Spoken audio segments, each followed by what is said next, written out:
All right. Ooh, that was loud. Good evening, everyone. Welcome to tonight's City Council study session for Monday, February 14th. Um, we do have all council members present tonight and a really long agenda. And actually, I'm going to ask council at some point later on tonight, since we are going until about 9:40, 9:45, possibly if we want to remove any items. But I think we'll just play it by ear and then make a decision at that point whether or not we need to move anything to the 28th of this month. But up first is going to be an update on the Arapahoe County jail acceptance criteria. So Chief of Police Sam Watson will be present to discuss the Arapahoe County Sheriff Detention Center acceptance criteria surrounding COVID-19. Good evening, Chief. Do you actually have a PowerPoint to share tonight or just No, a sir. discussion?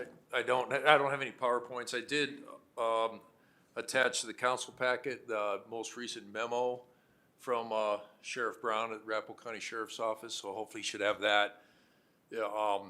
Yeah, the original one that we initially attached was he had updated that the end of last week. So there might be two memos in there. If you refer to the one that's from February 8th, that's the most recent. So everybody should have that in their packet, as well as the council communication, and then we'll talk about some statistics later. That's all in the in your packet. So this topic was brought up at a regular council meeting on just that request for more information on the criteria that the Arapahoe County Jail uses for intaking from the municipalities and the members that are in Arapahoe County. I can tell you that I meet periodically with Sheriff Brown, and our most recent meeting on that was January 28th.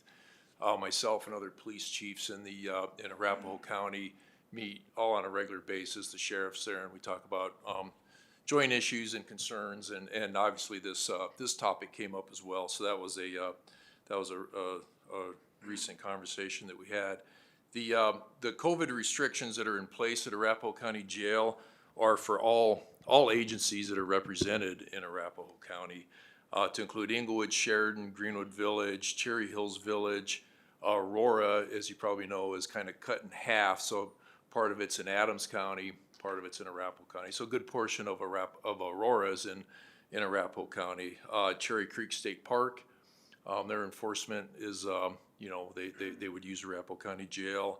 Columbine Valley, Bomar, Glendale, the State Parole Office, Arapahoe Community College has a law enforcement agency, Colorado State Patrol when they're in Arapahoe County. So there's quite a few agencies that are subject to these restrictions.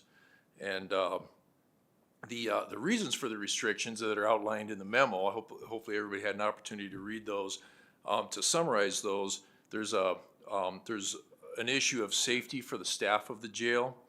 As of January 28th, when I met with the sheriff, they had 88 inmates that were COVID positive inside the jail, to the point where they were on, I hate to use the word lockdown, but they were in their cells, only available to leave the cells for a very brief amount of time to include recreation and eating. Then they'd have to go back inside their cell. And so 88 inmates that were incarcerated and 12 staff members. So there was a significant rate of COVID inside the jail. So that was one of the reasons for the restriction was for safety, not to overwhelm the system, the Arapahoe County jail system, and then an issue of risk management for liability reasons within Arapahoe County. And all those are outlined in the memo that the sheriff provided to us, which with his approval, I released that to all of you in your packets. The current restrictions, which actually just changed February 8th, are that the jail will accept felony arrests with probable cause. So an officer makes an arrest on the street for a felony charge. Those would be accepted into the jail.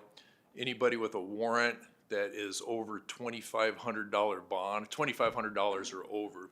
So that's one of the things that just changed recently. Prior to the new memo that came out February 8th, it was the warrants were $5,000 or more. So when this was discussed at the regular meeting a few weeks ago, maybe as much as a month ago, I don't have the exact date, the restrictions then were $5,000. So they've reduced since then. They'll accept mandatory arrests, so there's state required arrest. Probably the domestic violence cases is probably the best example of that, where it's mandatory that there's with probable cause that they're arrested. There's Victim Rights Act crimes that will be taken, and there's a whole list of those to include homicide and kidnapping and sexual assault and robberies and sexual exploitation of children and kidnapping and those type of crimes. So the jail will obviously take those as well. And then exceptions for misdemeanor crimes where there's aggravated circumstances. So if there's a clear danger to the community, or if a person is being arrested, resists arrest or assaults a police officer, or it's very likely to believe that if they're just ticketed and released, then there'll be a reoccurrence where there's a danger to the community. So the jail would take those as well.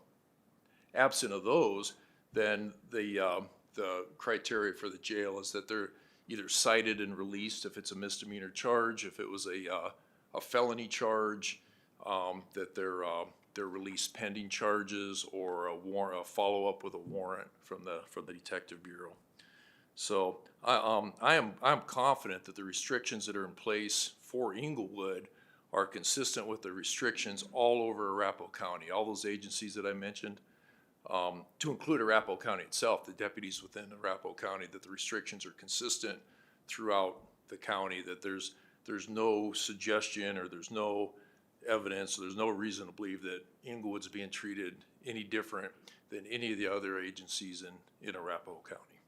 So on top of that, there's we asked for some statistics that was requested at a meeting, so I supplied those as well, if you had a chance to look at those. So what it shows is the number of arrests that were made where somebody was actually taken to Arapahoe County Jail, and those numbers are reflected from 2019, pre-COVID, if you will, and then go out into 2020 and 2021, and it shows the reduction by Englewood as well as other agencies that are in Arapahoe County, how the not just the restrictions from the jail, but everything that was going on in law enforcement caused for a reduction in people taken to jail.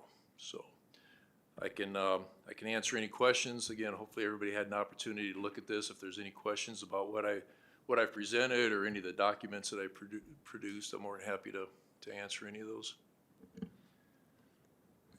Thank you so much, Chief. Any questions from members of council? Member Noonekamp. Thank you, Mayor. Thank you, Chief, for being here and for this helpful information. I see in your memo that in 2020 and 2021, there was a 66% decrease in physical arrests in Englewood from the 2019 statistic. I'm having a hard time, man. Sorry. In 2020 and 2021, there were 66% less arrests than in 2019. Do you attribute that entirely to COVID and people not being as active in the community, or do you have any other nuances or insight on that number? Well, these aren't arrests. Those numbers that I presented in this are not arrests. Those are number of people that were arrested and taken to Arapahoe County Jail. So this isn't all inclusive of the number of arrests. Quite often somebody may be arrested, and we call it possibly like a cite and release, where they're issued a ticket for a criminal offense with a follow-up court date. So, but these are specific ones that were taken to Arapahoe County Jail. So is the distinction physical arrest mean taken to the jail versus all arrests in the memo? Most of those do occur to jail, but sometimes they're physically arrested, detained for a short period of time, ticket is issued, and then released after but so not all of the physical arrests are taken to jail. Most of them are, but not all of them. Okay. I'm trying to get a distinction from the memo, how much is jail versus otherwise, but I can look at it again. Thanks. Thank you. Mayor? Who said that? Mayor Sierra, Cheryl Link. Oh, I'm sorry. I was like, where's that coming from? Member Wink. Go ahead, Member Wink. Thank you, Mayor. I'll lower my little hand. Thank you, Chief Watson, for your cogent report, and for, as usual, including these good statistics that validate the points that you've shared in your narrative. Um, yeah, I don't have questions. Actually, I just lost my train of thought, but thank you. I don't have any questions because I thought it was so well put together. So, not just trying to pass things through, but thank you because I know what it takes to put a report like this together. Very good work. Thank you. Thank you, Member Wink. Member Woodward. Yes, I have a question regarding, currently we would be bringing somebody arrested for car theft down to Arapahoe County. And then would they be putting them in jail? And then if they were, has it changed where the judge isn't gonna let them out on a PR bond? So that scenario is through the Arapahoe County judges. So most of the arrests that end with a Englewood police officer taking someone to Arapahoe County Jail are for warrants, are for some are misdemeanor offenses, violations of Englewood Municipal Code. Some are certainly for felony crimes like car theft.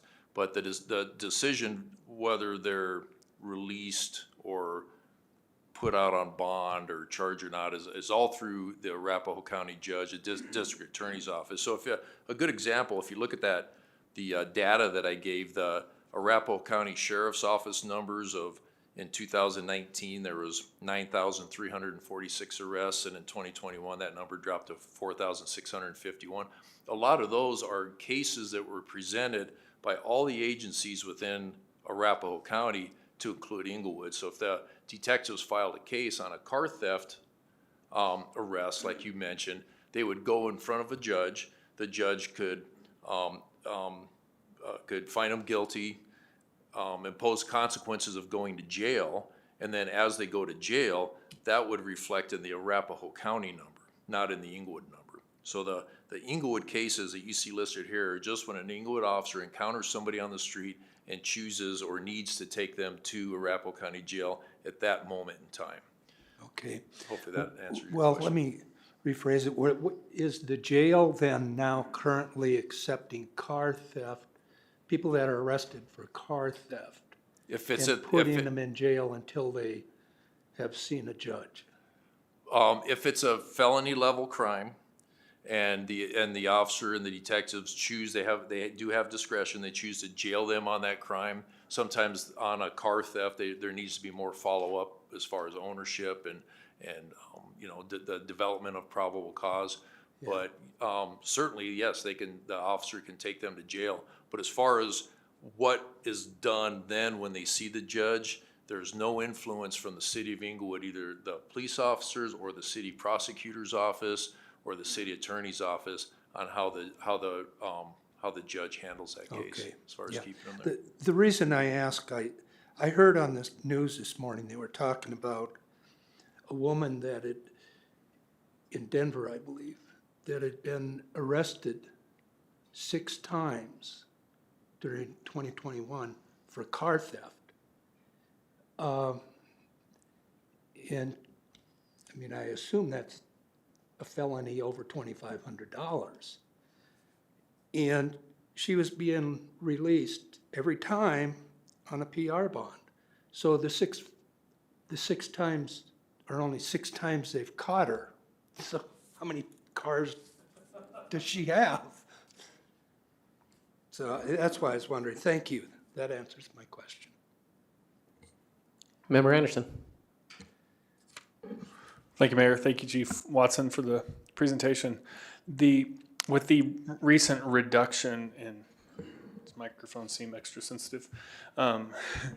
With the recent reduction from 5,000 to 2,500 that they're, in terms of bond that they're now accepting at the Arapahoe County Jail, what difference do you see that making? I mean, how many cases tend to fall into that more than 2,500 but less than 5,000. Is that going to be a big difference? Are a lot more people going to be going to jail now, or is it not that big? That's a good question. So if you look at the 2019 data that's on the form, so at that time in 2019, there was a restriction, and that level was at $500. So they did limit the bond on a warrant. Anything less than $500 they wouldn't take. That was before COVID. So we're on our way down from $5,000 to $2,500. I can't say if we'll ever get back to that $500 limit again. That would be a question for down the road. But the impact that has on us organizationally is great. As the threshold comes down, it gives the officers more opportunity to take people that off the street and take them to jail. People with warrants, we've run into people that have multiple warrants, more than double digits the amount of warrants. Now some of them are misdemeanors, some of them are felonies, but they haven't matched the threshold. So it gives us an opportunity to get them off the street. We have had people that commit crimes in Englewood, a misdemeanor crime, and they do have multiple warrants out for their arrest at the same time, but they can't be jailed on the warrants because they're below the threshold of whatever's set at the time. And the criteria for the misdemeanor municipal offense doesn't rise to the level of jail acceptance. So they're in essence cited and released, ticketed and released. A lot like you'd get with a traffic ticket, where you get a summons to appear in court and released, or a case is filed through our detective bureau, and they could write a warrant for the person. So it'll improve as the criteria is released. It'll give us more tools to be effective. And so follow up to that, do you have indication that they're going to be ratcheting, maybe they aren't going to get to 500 right away, but have they indicated they're bringing you're seeing COVID restrictions going away pretty rapidly in general. Is that going to carry over there? They're going to be dialing that back even into the summer? I'm sorry. Yeah, yes, the information that the sheriff is that as the restrictions release and as the data that he has, they have in their jail at Arapahoe County is released, their restrictions will release accordingly. Again, I can't say where it's gonna end, if they'll ever get down to the $500 limit, or maybe it'll stop at $1,000. I have no idea. That's a decision for them to make out at the county. Thank you, Chief. Thanks, Mayor. Mayor Pro Tem Ward. Can we talk a little bit about the process here? Because I think we're missing a component. So our officers are out patrolling. They catch someone actively committing a crime. Let's just say they've got a pair of bolt cutters and they're stealing a bicycle, for instance. And they pick that person up and take them presumably to the police station for an interview. Maybe a stolen bicycle is a bad example, but so they're in our custody for a brief period of time. How does the bond get set, and when does the determination get made as to whether or not that person goes to jail? So if it's a felony crime, and that's a probable cause arrest. That's different than a warrant. So if an officer encounters somebody on the street actively committing a crime, or they get dispatched to a call where they're actively committing, and it's at the felony level, then the officers still have the ability, with probable cause, to take them to jail. So there's a lot of different scenarios that could play out in your scenario that you described. But it's sometimes they're detained, they're interviewed, and then the detectives decide that there's more follow-up that they need. They need to interview the witnesses. They need to check camera footage. They need to, like on a stolen car, they need to circle back and get a hold of the registered owner of the car. And so at that point, if they have good identification on the person, they feel comfortable, they may not take them to jail. They may release them as the investigation continues. Now, if it's a clear-cut case where they have all the information, that he or she has all the information they need, the detectives, they can certainly jail them at that time on a felony charge. Okay, so just so I have this clear, any felony charge is accepted at the jail. And misdemeanor charges right now under the current acceptance criteria, $2,500 or more on bond. If it's, that $2,500, sir, is only for warrants. Okay. So people that we encounter on the street, maybe somebody gets, pulled over for a traffic violation, or maybe Okay. somebody gets, detained for shoplifting, and then the officer discovers that they have a warrant out for their arrest. If the bond of that particular warrant is $2,500 or more, then they can take them to Arapahoe County Jail specifically on that warrant, which is a different charge than what the original contact by the officer may have been.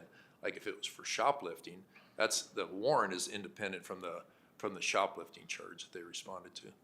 And I think that speaks a little bit to my concern, is that when our police encounter someone who allegedly has actively committed a crime, the end result of which would normally be being transported to jail and having bonds set. It sounds like some of those people are just receiving a summons similar to a traffic ticket and being set off on their way. Is that correct? Yes, and that happens, that happened before COVID, and it still happens, that the officer has discretion for a charge like, and shoplifting is a good example, that they typically won't take them to the station. They'll have all the information they need on scene, the security guard, the evidence, and at the scene, they'll write them a ticket for a criminal charge and be released right on the scene. There's no bond. It's a promise to appear for a court date down the road. So it could be 6 weeks down the road, a court date. Okay, but the current state of affairs may see us conducting more of those types of releases than we would if the jail were operating normally. Yes. Okay, thank you.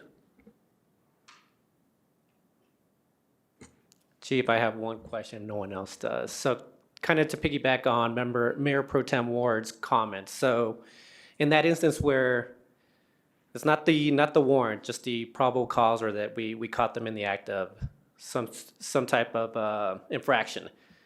I want to get to the exception aspect of it. So it does say here that the watch commander at the Arapahoe County Detention Facility, they make a determination. So how, I guess I'm trying to understand, in the instance that our Englewood Police Department has come across an individual that they have encountered multiple times, obviously they're making their case that this person should be in jail. How often does the watch commander override Englewood PD in that instance? It happens. The system that we have in place, though, with the sheriff's office, that if the Englewood officer develops enough reason that there's an imminent threat to themselves or to the community, maybe we can use that shoplifter as an example.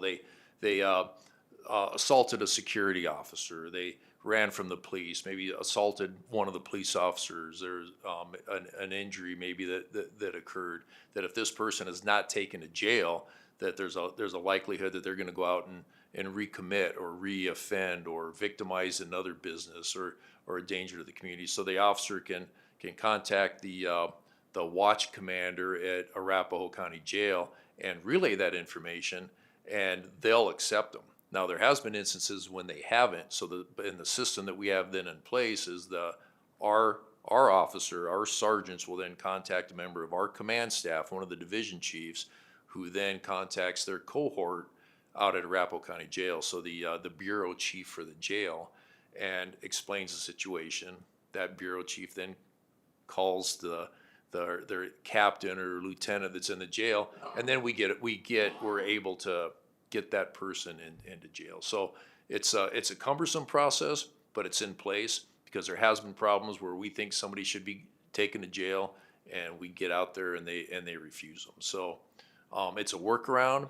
It works. We've used it, and we have the commitment from Sheriff Brown, and that's the information we provide to our sergeants and MPOs on the street and our division chiefs. Thank you so much, Chief. Member Russell. Thank you. So the question that I have is, in our jail, we now have jail cells like we didn't have in the old building. I mean, there were 3, but they were full of stuff. Can we detain people ourselves, or do they have to all go through the county? So what we have in Englewood is they're temporary holding facilities. So if we encounter somebody, if we arrest them and they need to come back to the station, there's follow-up that needs to be done. They need to be interviewed by a detective. There's a certain amount of time it takes to process and book a prisoner. That's what is done at the Englewood Police Station in the temporary holding facility. If they need to be housed in jail and post a bond, that's done out at Arapahoe County. So the growth from our old police department to our new police department was necessary. There were times at the old police department with actually 2 functioning jail cells in a holding cell where we'd be at maximum capacity and beyond, where we were doubling people up and it wasn't a safe situation. So we've increased the number of temporary holding cells, if you will, that we have, and so we can, and we I don't know if we've ever filled it up here at the new station, but I know we've come close a couple times. So, I mean, has that always been our policy that anyone that's detained for any length of time goes to the county jail? If they're gonna post bond, if they're being held to post bond, yes, that's done through Arapahoe County Jail. We keep them at our station long enough for processing. If the detectives, maybe they're investigating a case where they need to go back out to the crime scene and collect evidence and then come back and re-interview the person or re-interview witnesses and circle back. But generally they're held at our station anywhere from 1 to 3 hours. There has been instances where they're there longer on a serious felony case, where sometimes it's overnight where we've had to feed them, but it's not long-term. Okay, That's Arapahoe County. okay, thank you. And that's state law. That's how all the agencies within Arapahoe County work. Okay, I appreciate that information. Thank you. Member Wood. Question on the definition of a felony dollar-wise. Is it $2,500 and above? I'm a little muddy on that. Is it 2,500? Is the threshold just changed? That's just from what I understand the bottom now. Yeah. But we can PC anyone in on a felony. Yeah. So the $2,500 is the bond. It's the bond for a warrant. So somebody may be arrested for a drug offense, let's say, and the bond on that is $2,500 or $3,000 or $5,000. Well, okay, I'm just thinking of, as Member Ward was speaking of, shoplifting.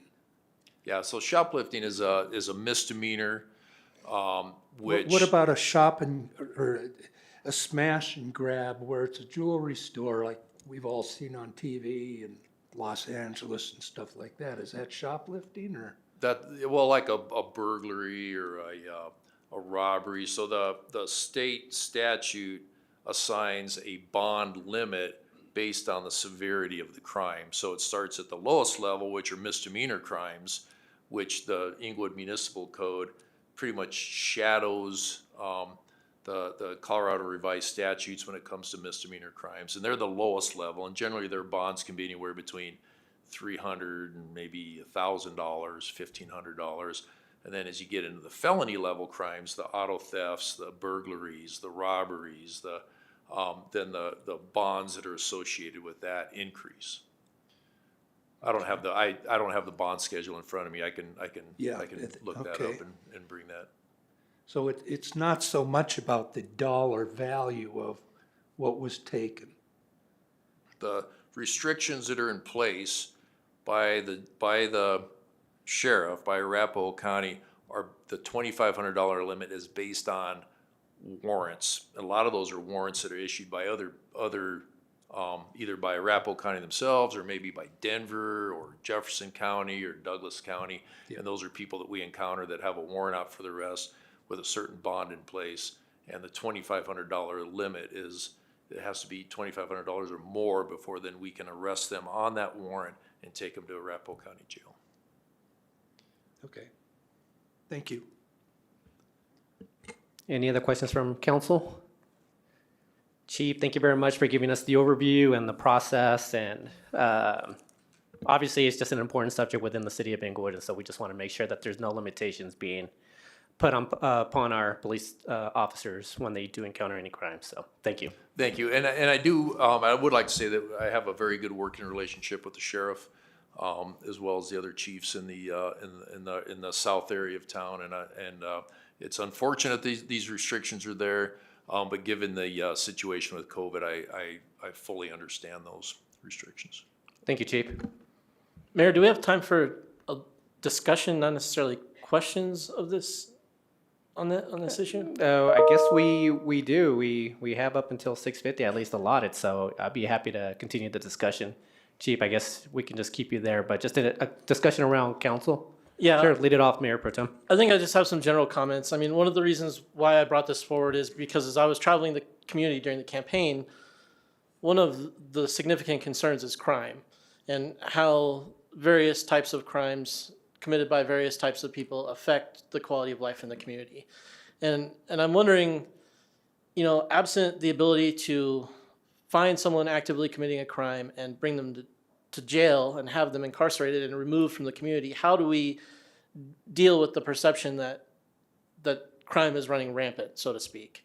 Various types of crimes from, petty thefts to, getting your tools stolen from your garage to actually, like Member Woodward was saying, having your car stolen or your catalytic converter. If we catch people with a pile of catalytic converters and we can't put them in jail, how do we keep them from stealing more? I guess is the question. Is there something we can do as a body that helps improve that or supports the community in relieving some of that tension? Well, I think having the dialogue is the first step. We want the community to understand the tools that we have available, or in this case, the tools that may not be available for us when we're out there doing our job. It's frustrating for us. It's frustrating for the officers. They're out there making good contacts and doing the right thing, and they see somebody that would otherwise be taken to jail, which we're not able to now. I understand the reasons, just like I expected the sheriff, which he does, to understand our challenges, like I just relayed them. It's responsible for me to understand their challenges out there. But it's, to answer your question, I think it's important to have the dialogue. There's a certain level of patience and understanding that everybody's going through when it relates to COVID and COVID restrictions. We all understand that. The impact that it has on crime and crime rate, and it's not just in Englewood, it's all over the nation, to include the story that you mentioned on the Denver auto theft cases. I saw that same news story. So, Any other comments from council? Member Russell? I would just like to make a comment that I know COVID's been around for 2 years, but the perception's been there for a lot longer than that. And there is a problem, and people are not happy. And I'm not sure that just talking about it is going to be the solution to that. So I think that perhaps this council does need to come up with some decisions. Because the people in this city are concerned. I did get a call today. And so I appreciate Mayor Pro Tem bringing this up, because I do think it is problematic. Thank you. Thank you, Member Russell. Actually, Chief, I'll ask you two questions. One, you kind of alluded to the tools that, in a response to the question from Mayor Pro Tem, are there any additional tools that Englewood PD would need in order to be, I guess not necessarily be more proactive, but actually see like a different result than what we're seeing today?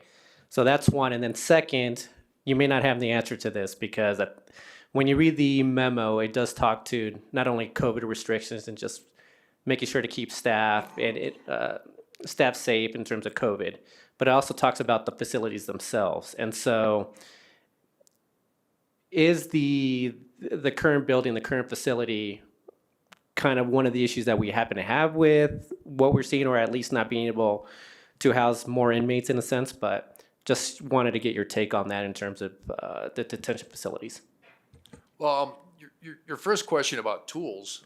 So the this is a tool. The ability for an officer to take somebody to jail is a tool. They exercise their discretion very appropriately. We have as you know, a good group of fine men and women within our police department that use their tools, their training, their policies, they use that appropriately. We have a strong relationship with the community, but yeah, this is a tool that's been taken away. I'm here to let you know that I understand the reason the jail has the restrictions. That doesn't mean that I like them when a tool is taken away, and I see that the effect that it has on the officers and their ability to do the job, and the chilling effect it has on them, on whether they make a contact or an arrest or not, and that's real. I realize that, and I understand that, and I'm a bit confused on your second question. So the second question was more in terms of, I guess it has to do more with the restrictions themselves. So they talk about COVID restrictions being an aspect of why they're not able to take in more capacity at the detention facilities. Does the second piece of that have to be with the detention facilities themselves, that they're not able to house as many? Or I guess that was that I'm just trying to see if it's just really COVID. I'd have to get that information from the sheriff, but I know with COVID restrictions, they've had to separate people. They've had to create more space within their jail for separation, and I don't believe that it has anything to do with the amount of space or lack of space that they have available. I think it has to do with the safety that they're trying to provide inside the jail and keeping people safe. An example, when I was meeting with the sheriff, is if somebody is there, let's say on a misdemeanor municipal charge from any of these cities that I mentioned, maybe a shoplifting charge, and they're taken in jail and they contract COVID and they become very sick. Is that the responsible thing to do by putting them in a tight confined area where there's 88 cases of COVID within the jail, or is it responsible for the sheriff to put restrictions in place to keep them separated, keep them safe? I do know that there's a large percentage of lawsuits that land in the arena for Arapahoe County that are related to the jail. So they're being cautious of the risk management for their organization. But I think they're driven by I know that they're driven because of the safety for the inmates and the safety for their staff. I don't think it's a limit on housing, but it might be. I'm not sure. Thank you, Chief. Member Newnham. Thank you, Mayor. I want to build on what some of my colleagues, I think, are also asking, because I've also gotten some citizen requests around how can we reduce crime in the city. People are experiencing petty theft or different things that have come up already this evening. Separate from the jail issue, which we do see linked to COVID, and to Member Russell's point, concerns kind of outside of the COVID timeline. In your professional opinion, what do you think would be needed to see our citizens' experience with crime reduced in the city? Is it just simply a staffing issue? Is it resources? I'm trying to get a handle on what we could be doing better, maybe in this area. You bet. That's a big question. That might even be another study session. But certainly, what you mentioned is staffing is an issue.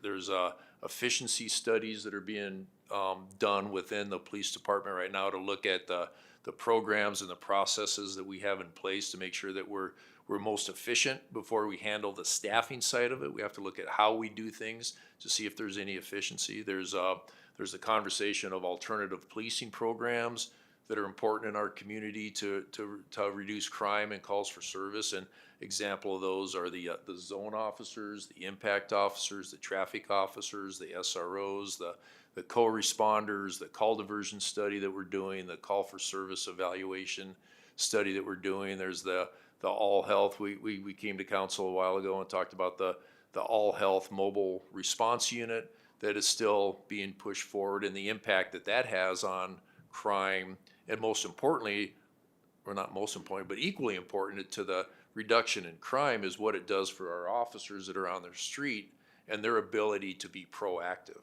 So you can have a reactive department, or you can have a proactive department, or in Englewood, we're a little bit of both. We have a high call for service rate where the officers are going call to call to call without the ability at times to be proactive at problem areas, high crime areas, high call for service areas, areas that need special attention. So if we can reduce the amount of time that they have to respond in a reactive mode to free them up to be more proactive at these problem areas, it's going to have, in my opinion, a positive impact on the crime rate.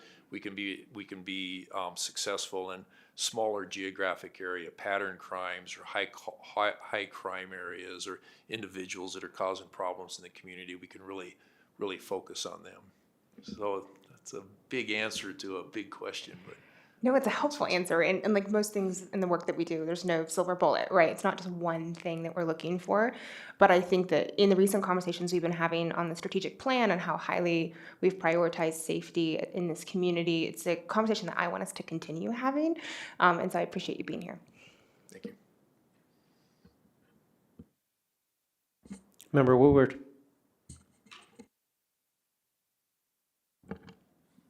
Trying to address part of Member Russell and Noonenkamp's questions on that. I think one of the things that I think I learned way back when I first went on council here and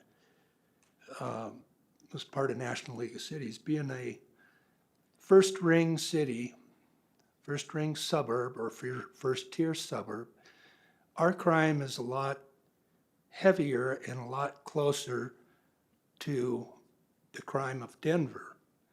And if you look at the number of bookings and that sort of thing on here, Littleton is a much larger city than Englewood.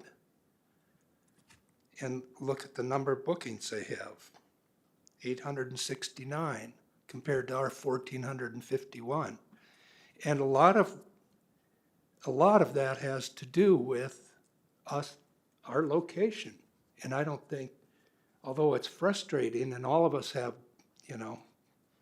the same feelings about it, how we'd like to see crime cut and stuff, the nature of the beast here and of our location is we're going to have that overspill, is my opinion. I don't know if you agree with that. Yeah, and I think it's important when we look at crime, it's not just, we're not solving crime necessarily by putting people in jail. I mean, that's one way of handling crime, but there's all these alternative policing programs I mentioned. I neglected our restorative justice program, which is extremely important. And, trying to reduce the recidivism rate is important, and outreach programs. And sometimes it's more resources, offering people resources, than it is putting them in jail on a misdemeanor offense. Sometimes those go hand in hand, but it's tools that are available. And but I agree with your comments, sir. Mayor Pro Tem. Yeah, I'm sympathetic to the idea that we don't solve crime by putting people in jail, but there's one unequivocal fact at work here, which is someone who is in the Arapahoe County Jail is not committing a crime in Englewood. There's no way. You can't do it. If you're in jail, you're not in Englewood committing crimes. So the challenge of not being able to take people off the street and put them in a place where they can't commit crimes in our city is bothersome to me.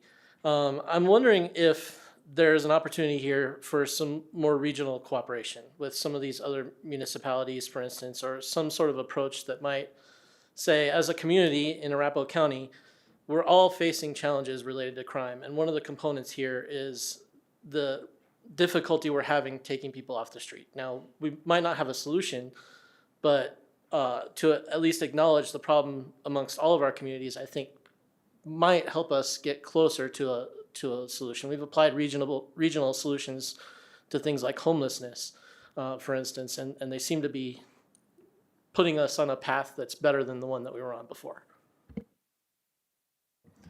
Thank you. And again, I just want to reiterate that absolutely there are people that need to go to jail, and I'm not, by introducing these alternative policing programs, that's an alternative to jail. I'm just saying that our response to the police department is situational, and certainly we want the opportunity when it's appropriate to jail people, and we're looking forward to when the bond limits are reduced at Arapahoe County Jail, and that's another tool for the police department. But to answer the previous question on how we can be better at fighting crime, there's a lot of different ways at looking at that, and alternative policing programs and are certainly need to be looked at.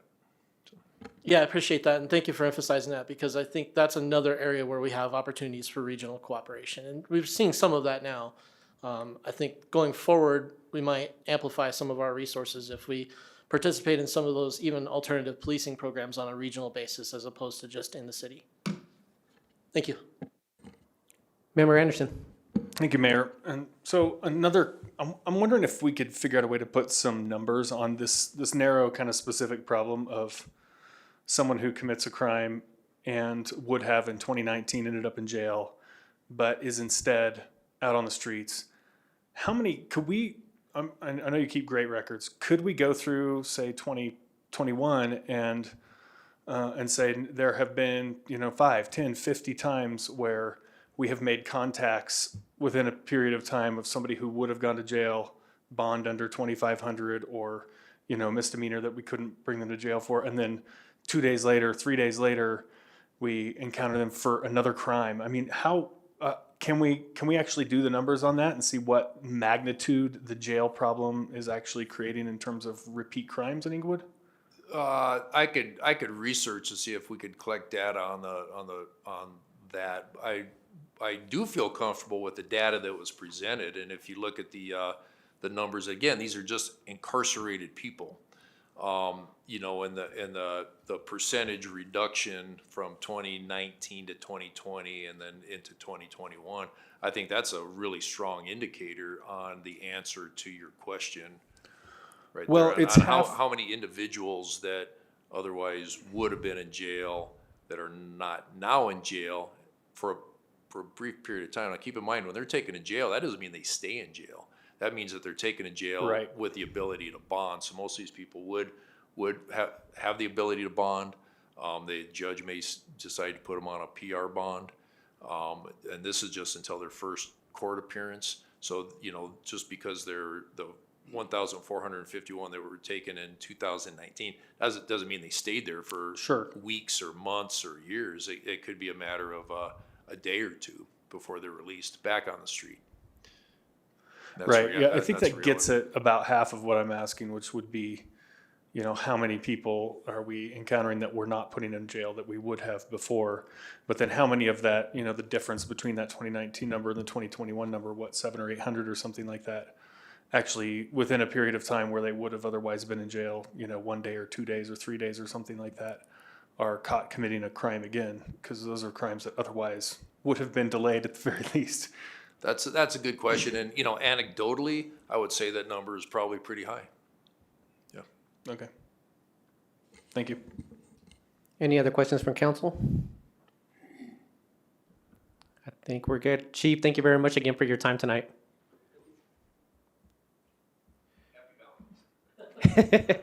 Happy Valentine's Day, Chief.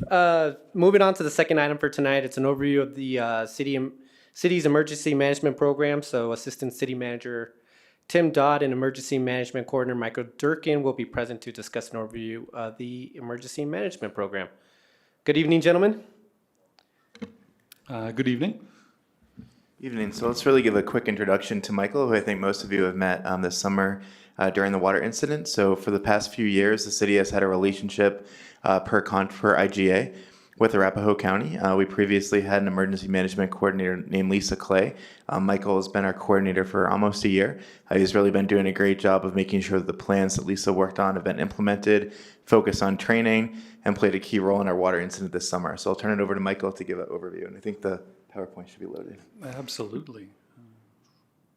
Perfect. So really briefly, I'll try and give as quick an overview as I possibly can and give you as much time for questions. Some folks might be asking really simply, what is emergency management? Because the police chief was just here and I'm not him. So if I'm not him, what exactly do I do? Really simply, emergency management is designed to provide a layer of support over typical first responders during very complex or difficult disasters or specific incidents.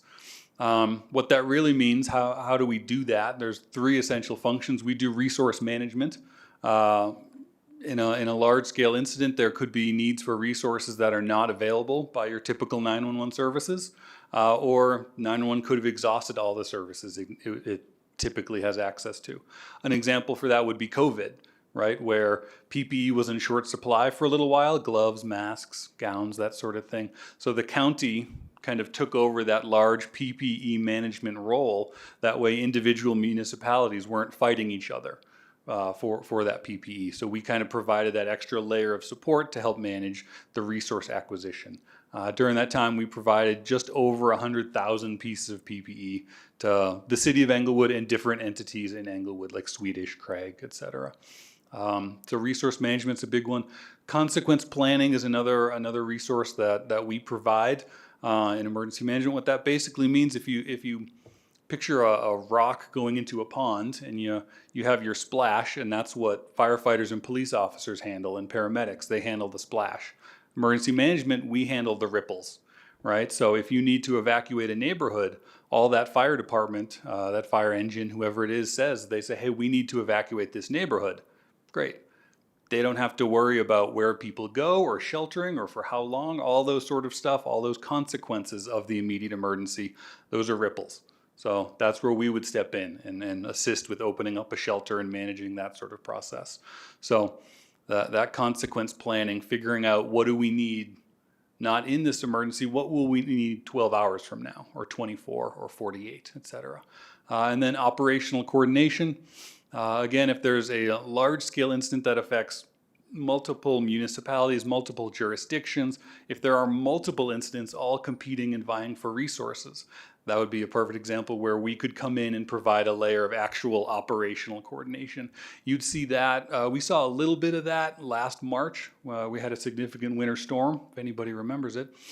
And we opened up our county EOC and helped manage kind of different snowplow routes and making sure different areas were cleared. We ended up spending most of our time far on the eastern side of the county because that's where the roads were blocked, that's where people were getting stuck and trapped. But during that whole event, for probably about 36 hours, Lisa Clay was the liaison to the city of Englewood. And so she was keeping Englewood on everybody's minds, and ultimately the city had no needs, which was fantastic. Your snowplows completely handled the city perfectly. Well, I won't say perfectly, I don't know that, but well enough that you didn't need emergency management, that's for sure. So should there have been a need on the west side of the county in Englewood as well, you would have been able to fit perfectly into our overall strategy and our overall plan for events that are bigger than just the city. As far as who we are, there are 7 of us in the Office of Emergency Management. That's part of the contract with Englewood. Englewood pays for one of those positions. You can see mine, the little brown one on the bottom right corner there. So that's, according to the contract, what Englewood pays for, but you get the benefit of all 7 people. Should there be a large-scale disaster that requires multiple people, we can bring in parts of or our entire team. We saw that during the E. coli incident, where in the initial phases, there were 3 people from our office in Englewood, in the Englewood EOC, and there was 1 more in our EOC in Centennial, kind of providing some backup support. So it's kind of a force multiplier in that way. Emergency management works on a cycle, so we don't simply do response. We handle all aspects of emergency, from trying to prevent them, trying to mitigate them and lessen the damage before they happen, preparing citizens for incidents and preparing, kind of building up response systems beforehand, actually responding to incidents, and then we would handle part of the short-term recovery of an incident. And we kind of have a hand in long-term recovery as well, and I can go into that distinction a little bit if folks are interested in it. But we handle every aspect of the emergency, but from before it happens to after it's almost completely handled. One of the major tools we use is what's called an Emergency Operations Center, or an EOC. We have a standing EOC. It's set up all the time. That's not it, but it looks pretty similar to that. So it's ready to go. We could go and sit there and staff an emergency right now if we needed to. In addition to the county EOC, which is in Centennial, the city of Englewood has its own EOC. It's not a freestanding designated facility. It's what's called an EOC in a box concept. So it's the police training room. And that room was purpose-built to act as an EOC if it needs to. It's simply not set up 24/7. The vast majority of the time it's used as a training room. And then if we needed to, we could bring supplies in and stand up an EOC within the city as well. As far as the relationship, so the city basically contracts with the county for emergency management services. As I mentioned, they pay for a coordinator, one person. I am on site 1 day per week at the Civic Center. I'm also available as needed. Typically that day is Wednesday, but today's Monday and here I am. Last week I had an appointment on Tuesday and here I was. So any excuse, any chance I get to come to Englewood, I do. It's not that you only have a coordinator on Wednesdays, you have a coordinator all the time. I simply split my time because I have multiple teams that I work on. Oversight for my position and for that contract is provided by both the assistant city manager and the chief of police, and I meet with them regularly as well to update them on progress on different things we're doing. The IGA between the city and the county specifically mentions 3 different things that the county will provide, and they're planning services, training, and then emergency response. So I wanted to kind of give a little info on some of the accomplishments and achievements we've had as we work through those 3. So planning, the city has an emergency operations plan now, which is a pretty large undertaking. This is kind of not necessarily a step-by-step checklist you would look at in an emergency that tells you exactly what to do, but it houses all the systems and information, things like how to use that EOC for the city, who can open the EOC, the different roles within it, that sort of information.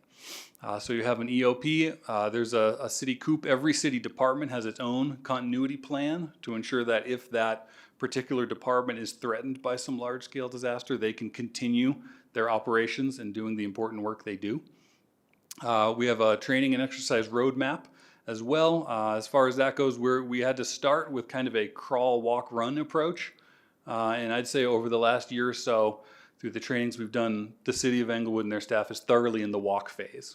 And I'm thinking by the end of the year, we will really be, I never want to say running. I feel like you're never there. You always need more training, but we'll definitely be running pretty quick, I think, by the end of this year. And last week I met with communications folks to work on their crisis communications manual. Communications is a particularly tricky issue. It often comes up in a lot of after-action reviews for incidents, and the city staff was really wanting to improve their abilities to respond to crisis. So we're working with them to get some of the things they do codified and planned out as well. As far as training goes, so far 90% of city staff has completed some form of ICS training. ICS means Incident Command System. So the organizational structure to be used in an emergency, because that's not necessarily the normal chain of command you have every single day. It can be a little bit different. The city is being trained on what's called the National Incident Management System, or NIMS.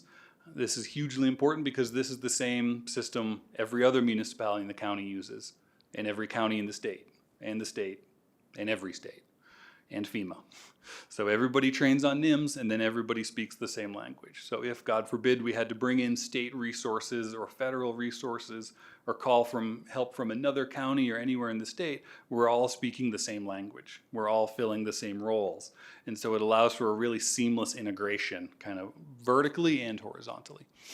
In addition, 70% of supervisory staff have additional levels of training, so a more in-depth training, still ICS, still NIMS related, but a more kind of in-depth, so they really know their roles and they're able to both answer the questions of their staff and also take on an additional piece of responsibility if needed. One of those folks could be staffing one of the seats in an EOC, for example. So far, director level staff have participated in 2 exercises. In addition, I believe there was a seminar, and then there was kind of an exercise where we threw 4 or 5 different emergency scenarios at them, and then there was one where we walked through one scenario more in depth. So city director level staff and executive staff are also becoming much more adept at working in these environments. As far as response capability, I can confidently say staff are trained and better prepared to handle the complexity of these large incidents than they have in the past. The city is more capable of standing up an EOC. They have a dedicated space. They have staffing tools for that EOC. They have organizational tools as well. And the city and county coordination has been greatly improved. As we've seen during COVID and the E. coli incident, it simply keeps getting better. Sadly, we don't want more incidents, but we have noticed that level of coordination is improving through them. I wanted to mention a few incidents briefly. These are kind of the most recent large-scale emergencies the city has faced. And what I did was I went through the after-action reviews and I picked out some of the different points for improvement that the city was looking at from all of these. And so in 2017, more planning, improved internal, external communications, the flood in 2018, which very much was the reason the city decided to seek out the county and contract these services. They recognized there was a need to use an ICS structure. They needed more frequent external communications, and they saw that there was insufficient emergency management training. 2020 through COVID-19, there was a need for more operational coordination, which, as I said, has greatly improved. And I did put that note of it's 117,000 and change pieces of PPE was sent to the city at that time. And even the most recent E. coli incident, some of the things that we came up with were issues relating to public alerting systems. Again, that crisis communications, that external communications piece, and staff who were not necessarily trained how to use their EOC or their incident command system. With that in mind, you can see how, as a result of that, we're planning our trainings. We're kind of looking to the future specifically to address those perceived weaknesses. With that in mind, any questions? Thank you, Mr. Durkin. Any questions from council? Actually, Mr. Durkin, I do have a question regarding the communications, because obviously you're pointing it out on the last couple of slides, and it's something that obviously was one of the lessons learned as well as part of the fire out in Boulder, Superior, Louisville.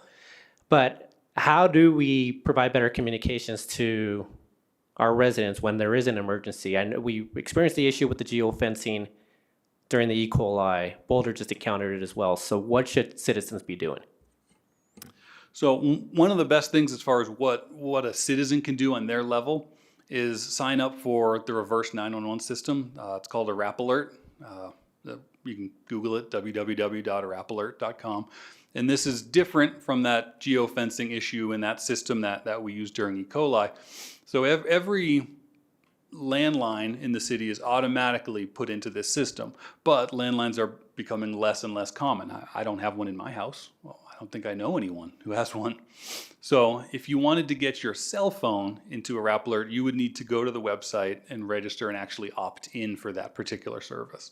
So one of the best things folks can do is opt in that way. It's based on residents, so any City of Englewood resident could do it. We on the county level, and I know the communications folk on the city level, have been making a push to get more folks to register for that system, and we have seen a bit of a bump, a bit of an increase in opt-ins in that system. I've personally attended several events in Englewood and tried to get out the word myself. So that's one of the best things on a citizen level that can be done. Thank you, Mr. Durkin. And just an FYI, the Arapahoe is in the Citizen magazine this quarter on page 7. So I saw the QR code there earlier this weekend. But Member Russell. Thank you, Mayor. So we do have a landline and we weren't notified. So how is that problem fixed? So the Arapahoe system was not used in the onset of that incident. It was used kind of for the rescinding of the boil water notice. So you would not have received one originally. Additionally, I'd have to look into if there's a specific reason or if something went wrong if you didn't receive the rescinding of the order, but we utilized the iPause system for the initial notification, and then we relied on the reverse 911 for the rescinding. So have we worked out the bugs? So we've definitely done a lot to identify exactly what the bugs are, and the problem with that is that the bugs are on multiple different levels. They're on a cell phone tower level, they're on an individual device, an individual phone level, and up to a federal level. So all the bugs are not necessarily within our capability to rectify simply. There's pieces of it that are improving. For example, some of the software on the phones, there's one type of software that performs perfectly. It performs very well. And the cell phone the tower will ping your cell phone, and if you have version 3.0, your cell phone will tell the tower where you are, and if you're within the line we drew, you get the notice. And if you're not within the line we drew, you don't. Now, if your phone is older and you have that version 1.0, the cell phone pings your phone, and that's it, you get the message. And that's what happened in E. coli. So it wasn't a matter of everyone within the line we drew got the message. It was a matter of everyone within that cell phone tower area, and then some, because then that repeated across the metro area. Well, to be real honest with you, we were out to dinner that night on Wadsworth. There were people sitting at other tables that don't live in Englewood that got the message. Oh yeah, it went throughout the Denver metro area, absolutely. Because as I said, it repeated tower to tower. Now, that version 1.0 software is going to be retired soon, kind of forcibly. So we're hoping that when those software updates are pushed and as people get new phones, the system will naturally become more resilient. We discussed this just last week for something we could do on a city level, and the communications folks, and I basically figured out we need to craft a better message. When we sent that message out, we thought it was going to the people within the specific area. Now that we know we're going to be communicating with a much broader audience, we need to adapt the message we send out, and that will cut down, on the confusion. Will it cut down on who gets the message? Not necessarily, but we can do a lot to cut down on the confusion caused by that message by saying, hey, these specific people. And that's what we're seeing with a lot of other kind of emergency managers around the larger metro areas around the country. Is they're doing the same thing because they're realizing it's not working kind of as intended, as advertised. Yeah. Okay, thank you. Any other questions from council? Mayor Pro Tem? I noticed your org chart shows 2 vacant positions. Does that affect service delivery, and if so, how? Not necessarily. No, those 2 positions, one of them would work very in tandem with the city of Centennial, which is the other city that contracts with us. It's a very different contract, but a similar sort of model. So one of them would be more a focus on that. We are in the process of doing interviews right now. We just did our first round of interviews last week. And so my belief is we'll have those filled by the end of March. Yeah. Any other questions?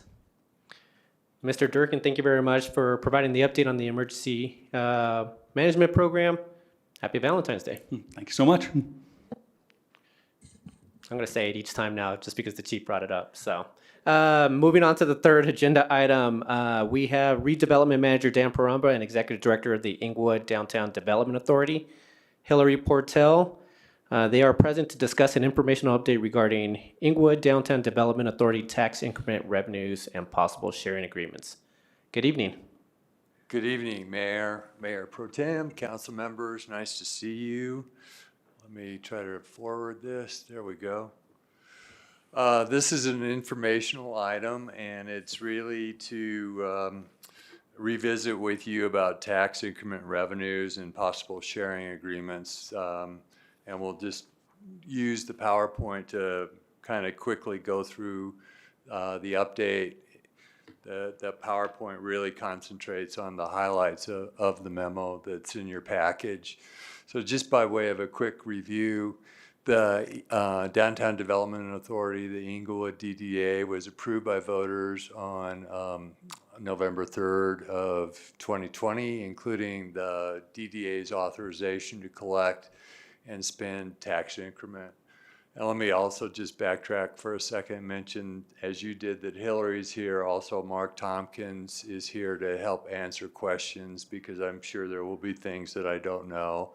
And we may also have a representative from the finance department.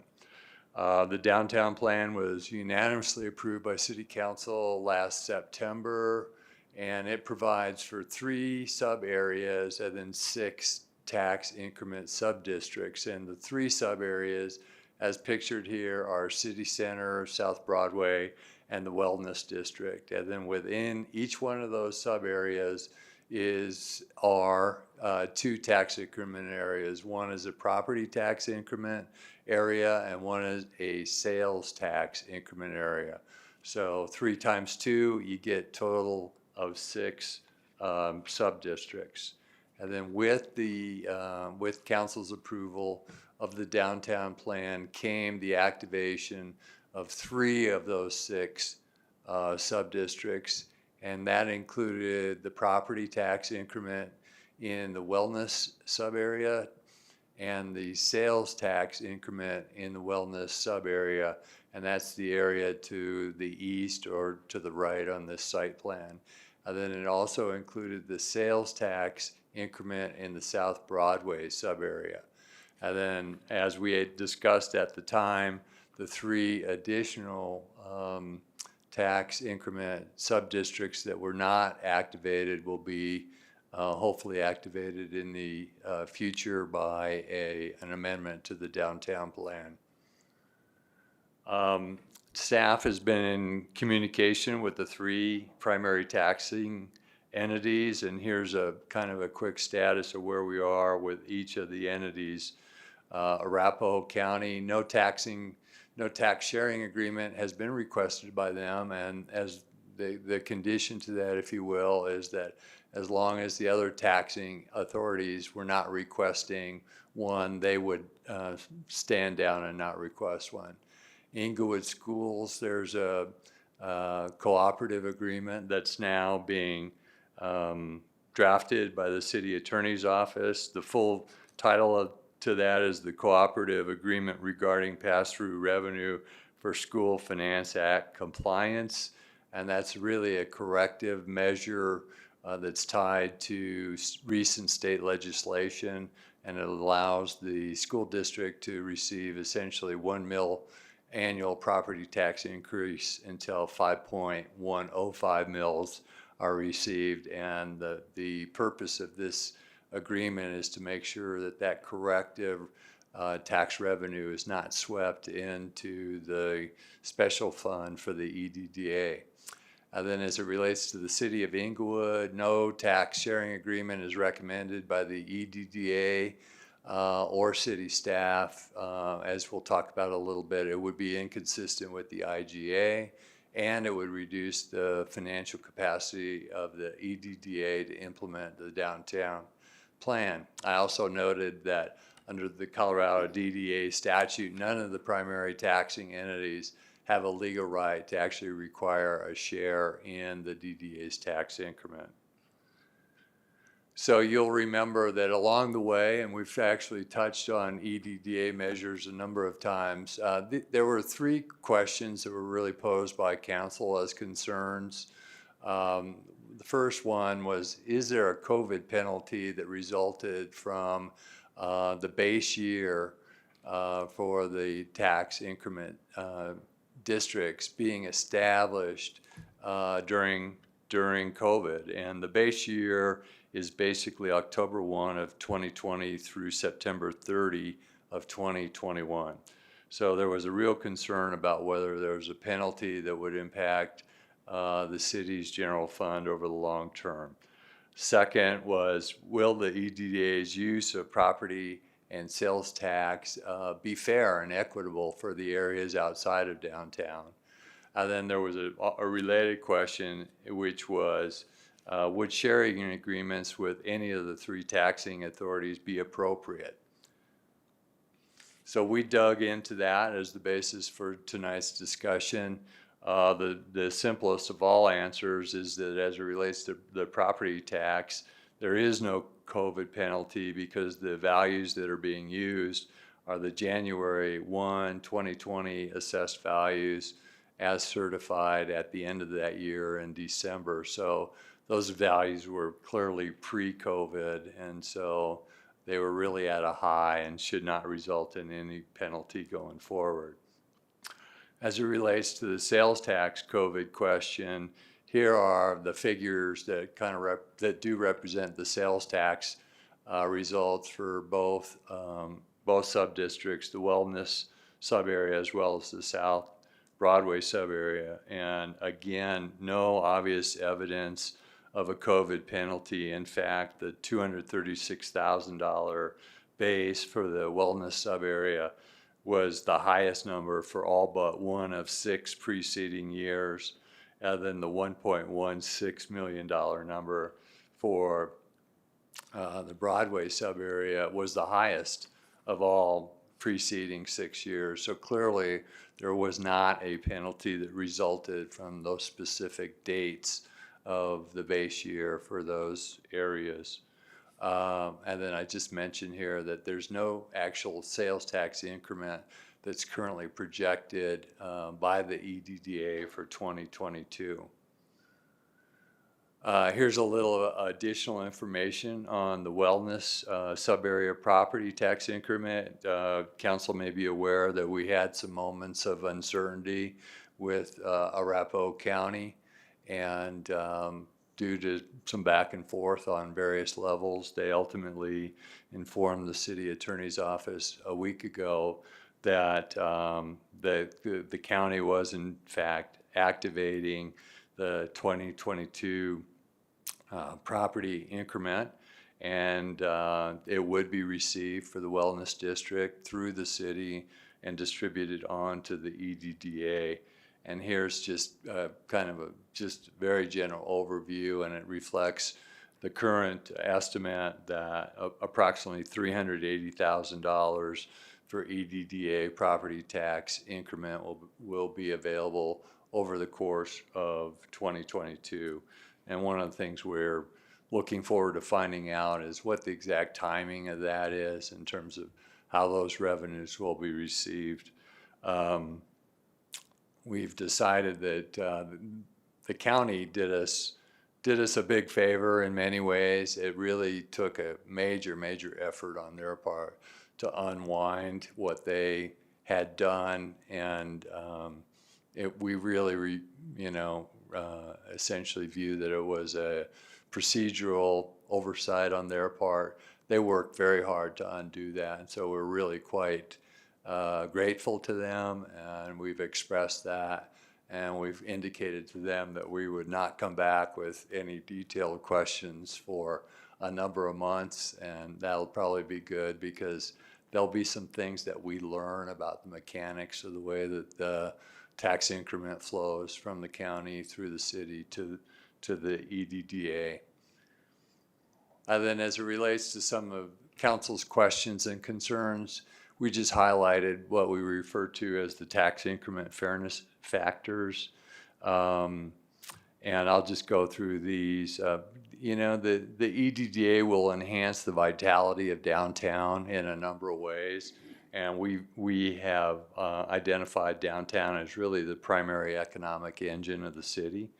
We believe this will have a strong multiplier effect by accelerating consumer spending, business activity, employment, property values, and tax revenues across the entire city. As the downtown area does better, the entire city will do better, and there will be a multiplier effect rippling out, if you will, from downtown. The tax increment revenues downtown really should free up city general fund dollars for investing outside of downtown. So there is a direct equity factor that's involved there, and that really gets multiplied with the potential financing capacity of the EDDA. As you'll see there, each dollar of incremental tax revenue generates about $9 of net bond proceeds that are available to finance catalytic projects and programs downtown. And so in turn, that actually frees up more dollars for the city to invest in areas outside of downtown. And then we always like reminding people, and Hillary's very good at this, that the tax increment financing does not increase property or sales taxes for anyone. I'm going to leave this for discussion during our questions and answers because I'm sure it'll come up. And so we'll come back to that as needed. And so in summary, we found no base COVID penalty due to the establishment of the base years when they were established.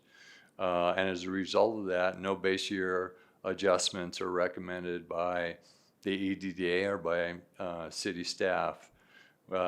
We really believe, and I think various factors support the fact that the tax increment investments downtown are beneficial and in fact equitable for all of Englewood. And one of the things we also looked at is because of the fact that none of the taxing entities, primary taxing entities, are asking for sharing agreements, we're kind of in a safe place where they're kind of all on equal ground. And so one of our concerns was one sharing agreement could in fact trigger sharing agreements from one or two of the others, and then you get kind of a wholesale impact that reduces the capacity of the EDDA to basically implement the downtown plan, not only now, but for 30 years to come. And so the final note there is part of that is that it drastically reduces the EDDA's bonding capacity. And then so our overall conclusion by the EDDA board, staff, and city staff is that we just proceed on course as all of the prior actions have set up, and that tax increment collection proceed as authorized without implementing any tax sharing agreements, with the exception of the cooperative agreement that's currently in process with Englewood Schools. And with that, our team would be happy to answer any questions. Thank you, Mr. Poremba. Any questions from council? Member Anderson.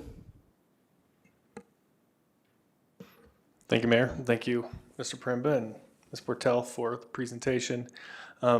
I did, a couple months ago, I know some of the information is repeated here, but in December, I did a council request to see kind of the history of the taxes in terms of the sales tax for both the wellness district and downtown. I see some of that information in the memo for tonight, and I want to say it did alleviate some of my concerns in that I was concerned that we would be potentially giving up a significant amount of revenue, not knowing what the value of the taxes in those districts are, and seeing that they're kind of smaller than I expected, especially in the downtown area. I had no idea, so I was just kind of going off of estimations. So I'm actually supportive of just continuing without any sharing agreements for now, but I do think we need to keep an eye on this. I mean, there's some things that I'm excited about seeing the downtown plan put into action. There's some just concerns I have in general and want to keep an eye on. Like I'm bothered a little bit that the rhetoric around this is that the DDA is going to create its own revenue, but then again at the beginning here you're capturing revenue that would have existed otherwise. So I do see some money being gobbled up from the city, and I'm okay to live with that because I think the downtown plan is still good. But that $387,000 would have property tax in the wellness district. Those were buildings that were going to get built anyway, in terms of the increment there. So going forward, I would hope to see some real improvement of these areas that do generate more revenue for the DDA down the road, and looking forward to seeing how it all plays out. Thank you. Thank you, Member Anderson. Any other comments from council? Do we have a question? No? Okay. I don't see any other questions from council. So Mr. Poremba, Executive Director Portell, thank you very much for your time tonight. Shorter night, but really appreciate all the information, and thank you again to Arapahoe County for all the work they did on the tax increments. So have a good evening. Happy Valentine's Day. All right, so I think we are now ready for a break. Do you want to go to about 7:30? Does that sound right to everyone, or should we take a full 10 minutes? 7:30 it is. All right, see you all in about 7 minutes. Thank you.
All right, members of council, I think we are ready to begin.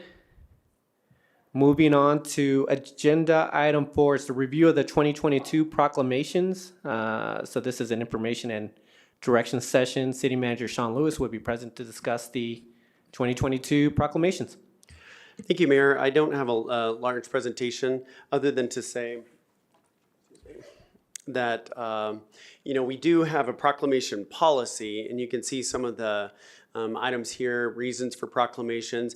The review process is what I just want to remind council of, that at the beginning of each year, we will try to do this in January moving forward per the policy, but that City Council will hold a study session to review the proclamations. The requests can come through a variety of sources for those. They are reviewed internally and then by council before going to council approval. So one of the things that's also in the policy is that at the beginning of the year, you can approve those. Kind of, in essence, I think of this as kind of pre-approval of some of these. They'll still come to you and still be on your agenda for an up-down vote, but if they're pre-approved at the beginning of the year, then they don't have to go to through that second review process that all other kind of proclamations that come up throughout the year will need to go through.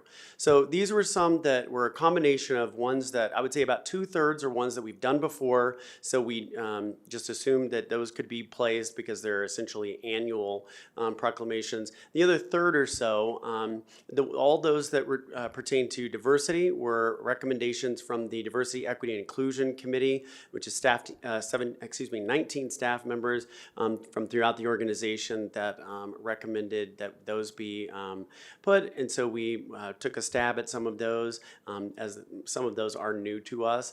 And then there are a few other ones that, such as Small Business Saturday, that we have not done in the past, but after speaking to Mayor Sierra, he thought that one would be good to include as well. So glad to take any questions, comments on any of these.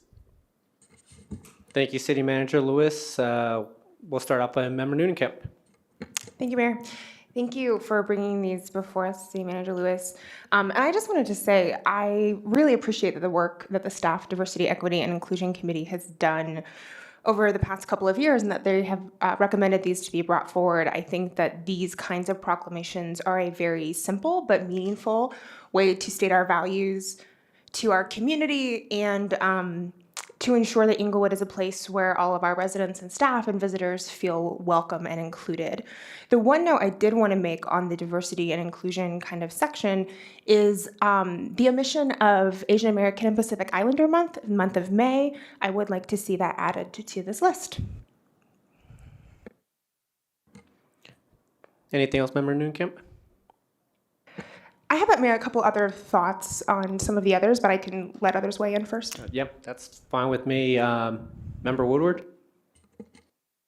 Yes, being new here, I just want to make sure I understand. If there are certain things that come up throughout the year, and some of them we had done in the past, like October for Breast Cancer Awareness Month and that sort of thing, November for Juvenile Diabetes Month, we can bring it up individually prior to that in accordance with this.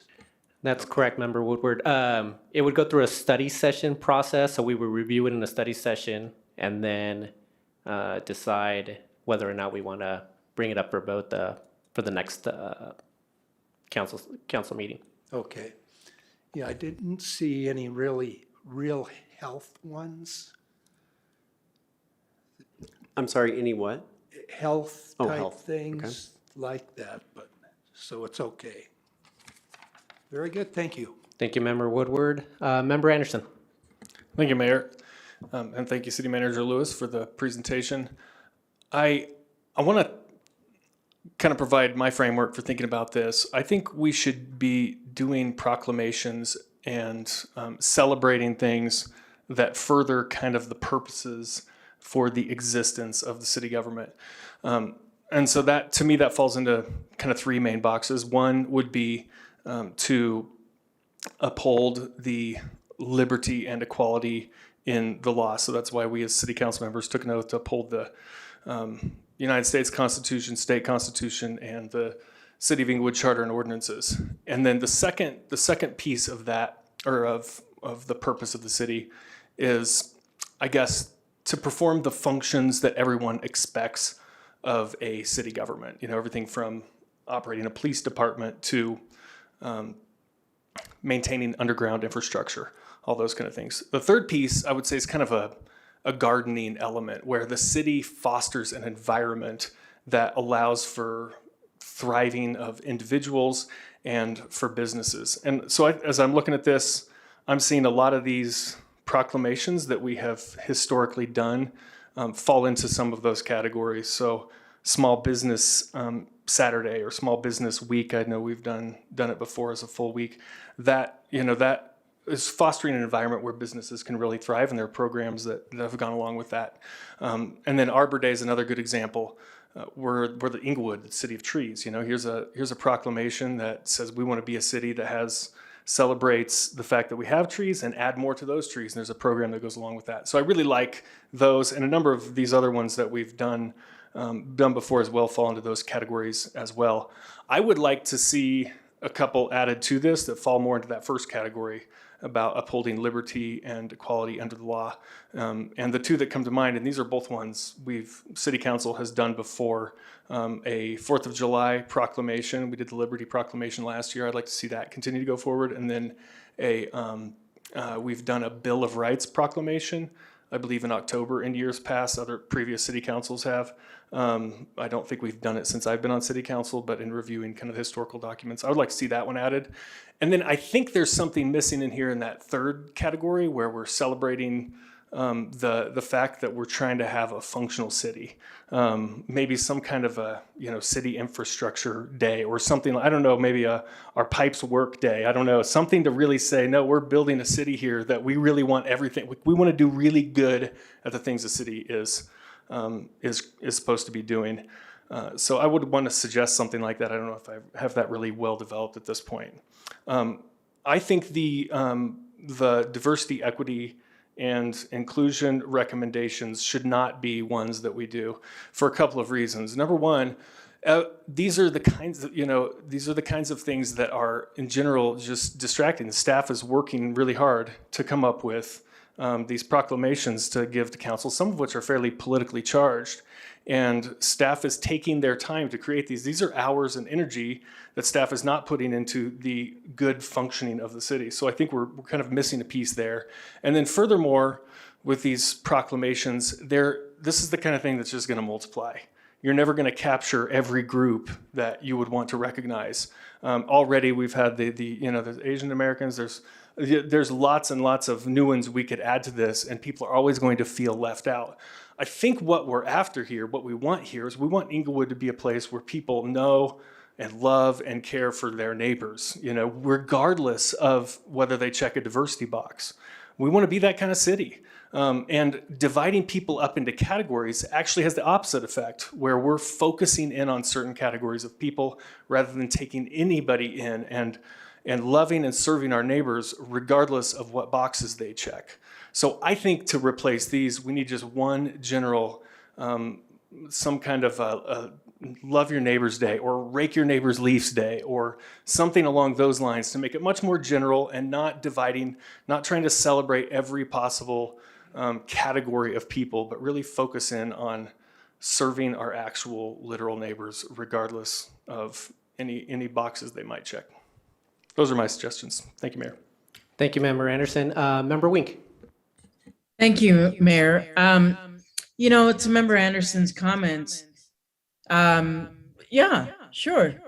This is all not based on one city council member's point of view, personal viewpoint. It's a matter of what serves us as a city and where the city council and the city leadership align based on our strategic plan and our policies in terms of what takes care of our city, what enhances our health, and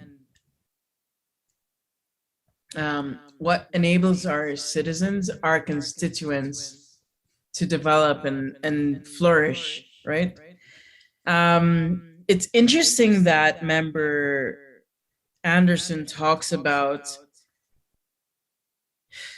limiting groups, because the very talk about and the political charge of talking about race and equity, because when we speak about religion as he does, we're very much doing the very same thing. I mean, how are we talking about that and talking about capturing every group if we talk about equity and equality? We're limiting and we're not capturing every group, but we're going to talk about the Christians that Member Anderson cares about without being open to everyone who feels that they're religious and looking at a religious entity and feeling Point that of religious order, in our city. Mayor. And so I want to say that if Member we're going Wink, to talk there's a about, point of order.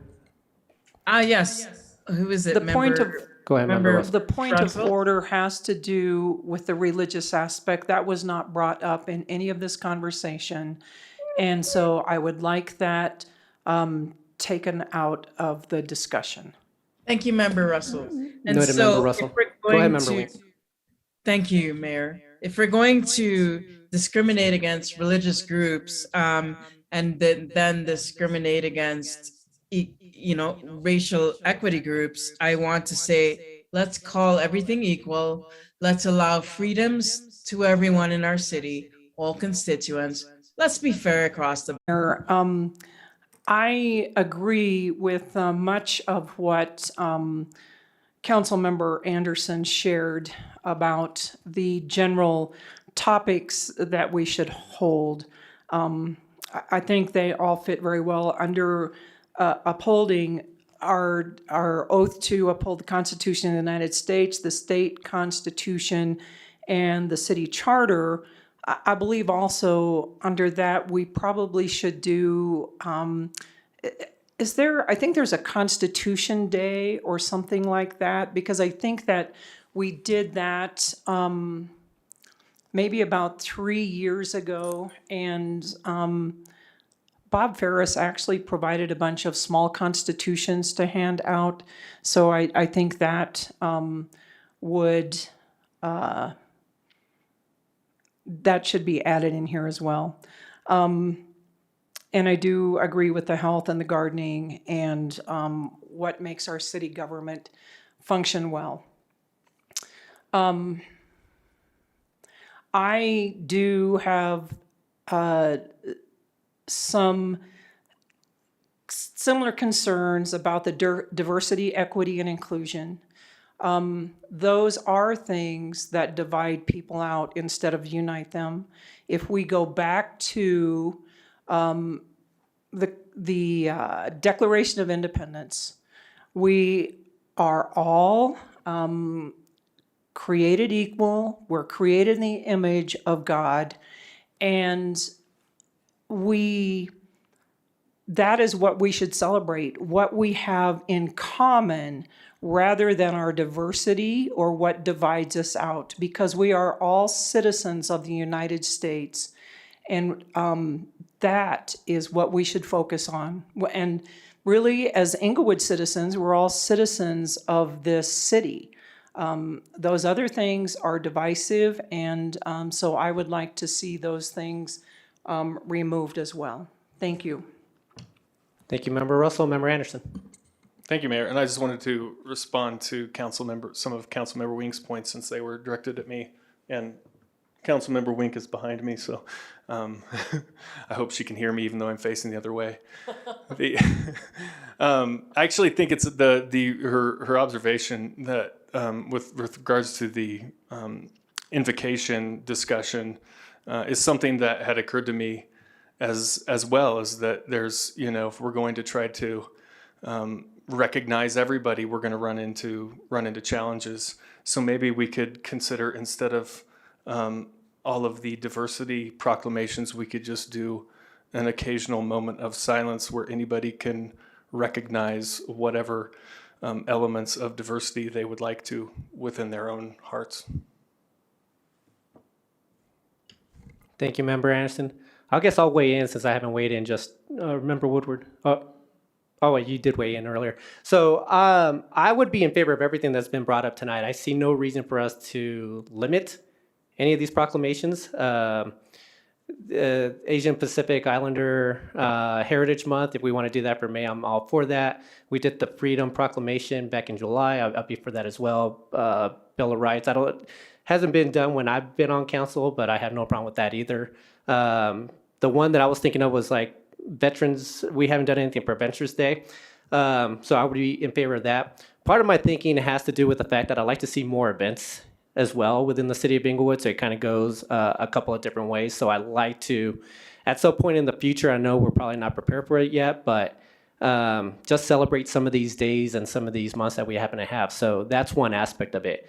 And also in terms of, I guess I understand these could be politically charged, but I don't think of it that way. I think about just my constituents, my citizens. This is just something that that I like to show that they belong, that we're an inclusive city. So I just want to just bring attention to it. Same with some of these other items. Some people may not know that it is that specific month or what that month means. Maybe they'll start researching and find out why it falls under that month. So for me, I would be in favor of just bringing forward all the suggestions for tonight, including the ones that are part of the presentation. So kind of where I sit tonight. Member Woodward.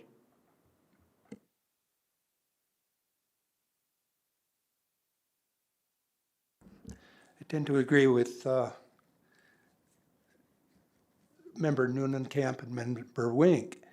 I think what we're looking at is celebrating as a community diversity, equity, race, inclusion, and I don't think that's divisive. I think if somebody doesn't want to participate in that, and I'm sure there are people in the city of Englewood that don't want to participate, and they won't. And I think that's okay. But I think there's more people that would look forward to celebrating that. I think that's a real positive thing. And I do believe that we should celebrate as much as we can. So Member Woodward, just a question. Anything that's been brought up tonight that you would not be in favor with, or are you in favor of everything that's been brought up by members of council tonight? Everything I wouldn't be in favor of? Well, just, yeah, there's been other proclamations that have been brought up. Asian Pacific Heritage Month, Freedom Month, Bill of Rights Month, Well, Veterans Day. Constitution Day, that's been celebrated within the city for years. Bill of Rights Day, I've never celebrated that. 4th of July helps celebrate that, in my opinion. But the rest of these things, I don't have any objections to anything that's up there. And it's okay with me, and it's all, I think it's healthy for the city to look at that type of thing and have a proclamation. It cost us nothing. And I disagree that it takes much of staff's time. Thank you. Thank you, Member Woodward. Member Wink, did you still have a question or comment?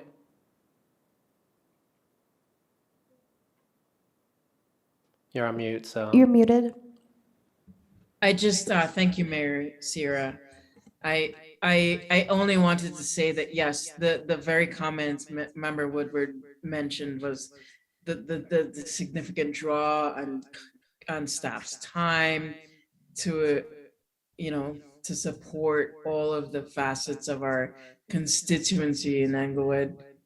Let's support all of Englewood, and it really isn't that difficult. Let's just stand up for each other. So thank you, Mayor. And Member Wink, is there any objections to anything that's been brought up tonight? No, I think Noonenkamp was on point, and I think there's more that we can do, and just recognize all of the differences among us. So thank you, Mayor. Thank you, Member Wink. Mayor Pro Tem Ward. I think I hit on this a bit when I joined council originally back in last March, but one of my concerns with proclamations is as the list grows, we are spending more time doing feel-good proclamation stuff as a body, as opposed to actually conducting the business that the body was formed to conduct. And I want to ensure that we maintain the balance. It's serious business that we're here to conduct. We're deciding which roads get rebuilt and when. We're making choices that determine how much our residents pay for water and how good that water is when it comes out of the tap. The list goes on and on. We hit on one of those earlier tonight, which is crime in our city. These are big issues that we all were elected to resolve. There is one proclamation on this list that I would be remiss if I did not bring up, because I think that it really does have the potential to divide our community. And that is the opposite of what any of us, I think, would want to have happen. And that is the Pride Month proclamation.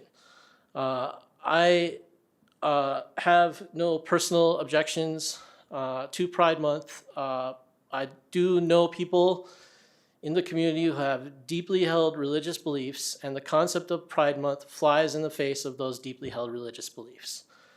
I don't want to do anything as a member of this body that causes harm to other people who have closely held beliefs, whether I believe those beliefs are valid or not.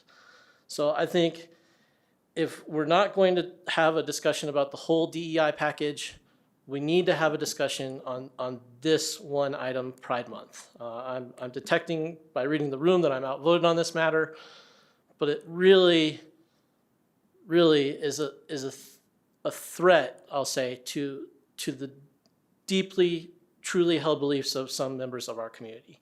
And I think I need to bring that forward, and so I have. Thank you. Member Noonenkamp. Thank you, Mayor. A couple other thoughts on some of these.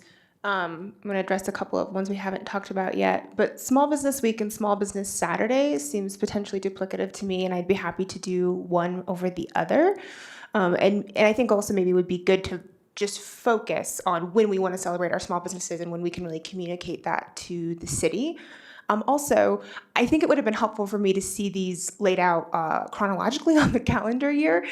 I'm not sure how they're organized here, but there are several in June, and I am wondering something like Citizen of the Year, if that's something we could move to July, or if that's there, it has to be there for a reason. I'm just thinking, is there a way you can spread them out for some of the timing concerns others have raised? I am happy to celebrate Constitution Day on September 17th, as I often do, and would like to actually see that rolled in with the Bill of Rights, because I think we can all call that one document, Constitution and its amendments. Let's see here, I'm going to look at my notes briefly. I also would like to see us do something for Veterans Day and or Memorial Day, and maybe coordinating that with some of the topics we have on an upcoming agenda item later this evening.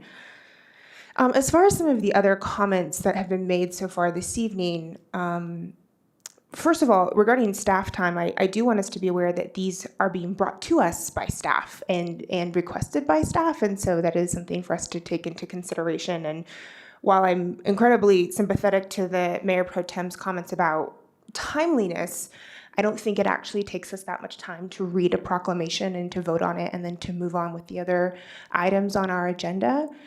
And then the concerns around these items being divisive for our city. I think that's a choice that we get to make if we see these as divisive or as additive. And as members of this body, we have the opportunity and the responsibility to model leadership of what not being divisive looks like. And we get to decide that. We get to model what it looks like to cultivate a city that's inclusive and belonging to everyone who's here, staff, community members, residents, visitors. So I think that there's something to be said for that. And this is, each one of these Heritage Months or recognitions is to a historically discriminated against population. And it is not about checking boxes or dividing, but it's actually about honor, and it's about communicating as a city to our residents that they matter and that they are seen. And if you are a member of a dominant population, you have probably always felt seen. And if you are not, having someone recognize you can be an incredibly meaningful event. And so I think that that's something for us to consider in this. I hear the Mayor Pro Tem's comments about Pride Month, and I think that we can write this language in a way that honors those in our community who have certain religious beliefs and also upholds a value for non-discrimination in our community for those of any gender orientation. Thank you, Member Noonenkamp. Member Woodward. Too many buttons. I disagree with Mayor Pro Tem Ward on the Pride Month. I believe there's plenty of LGBT people that are deeply religious, just as religious as any other deeply religious person. Maybe different religion, maybe what they believe in is a different God or whatever. But last year, when the city was celebrating it, there were plenty of positive comments that I saw on social media. I didn't see negative ones. And maybe they were there, I probably wouldn't have read them and would have ignored them. But I think that's hats off to us for doing Pride Month. I don't think it's as decisive as people may think here. Thank you. Thank you, Member Woodward. Mayor Pro Tem. I just want to clarify, Member Woodward. I never said that LGBT people are not religious. The statement that I made was that people have deeply held religious beliefs, which makes the celebration of Pride Month offensive to them. That's all I said. So I want to be perfectly clear on that. I also said, and I'll say this once more, those are not beliefs that I personally share. I just know members of our community who have them, and I feel the duty to represent them as on a potentially divisive issue. Member Woodward. You know, I apologize if I inferred something, but what I heard was an inference of religious beliefs. And I would then mention blue laws, those types of things that, people don't think that we should be having retail sales on Sunday, selling liquor on Sunday. There were laws like that. People have gotten over it. Most people deal with it just fine. So I just disagree with not having that particular proclamation. Thank you. Thank you, Member Woodward. Member Anderson. Thank you, Mayor. I do agree with Mayor Pro Tem Ward on the Pride Month issue, but I did want to return to the one that I brought up that I hadn't quite formulated well, but some kind of an infrastructure celebration. I know we've talked about possibly doing a ribbon cutting for a big underground pipe or something like that, but I do think it's important to celebrate the actual labor of taking care of the city. And I think it would be good to do a proclamation. I see we have Public Service Week in here. I don't know if there's, I guess that's a pretty broad one. I didn't know there was one we could do to recognize the police department. That might be good too, but I can hold off on the infrastructure thing and formulate that a little more carefully and come back with something in the future, but it's something I want to have on the radar. Thank you, Member Anderson. I think staff probably could. You probably have an idea where that may fall based on conversations, but we've had a lot of discussion. I guess I'll just go around the room and just find out where we're at in terms of what we've heard tonight. And I'll start off. I'm fine seeing all the proclamations that we've been talking about tonight move forward and having us vote when it comes to that point. So, Member Woodward. I am in agreement with moving forward on all of the proclamations. Thank you, Member Woodward. Member Noonenkamp. I agree. Mayor Pro Tem Ward. I think I'm outvoted, so I'll pass. Member Anderson. I'm not in agreement with seeing all of them come forward. Member Russell. I don't really need to weigh in. You already have consensus. Thank you. Yeah, and Member Wink, if you're there, if you're able to chime in.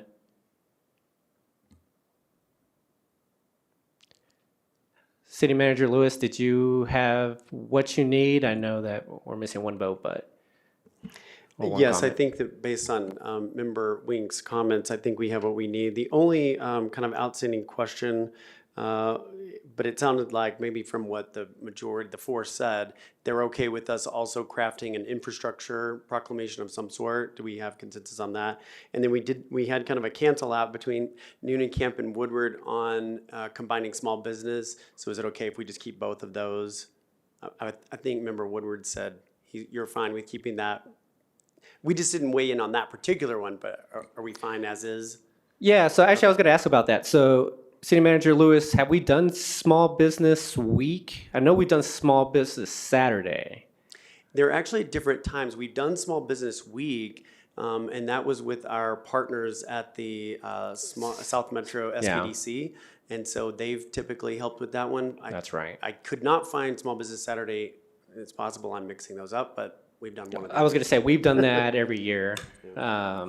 That one I'm familiar with. Member Russell? Yes, I was going to say Small Business Saturday has always been, always been a proclamation for that for the last several years. And Member Woodward? I said, actually, I had, on my own notes, combined those two also, so. Just making it harder. I'm fine either way on that. I just obviously just want to be in recognition to small business on that one. So any other comments from council? Mayor Pro Tem Ward. Sorry, just one. I was remiss earlier. I noticed in our packet that we have some of these proposed proclamations, and I just read through the proposed proclamation for Pride Month, and I may have misspoken. So I'll go on board with the proposed package. Thank you, Mayor Pro Tem. Thanks, City Manager. I think you may have what you need. So now we're moving on to agenda item 6. Assistant City Manager Tim Dodd would be present to discuss ideas on how the city could honor, support, and recognize our veterans.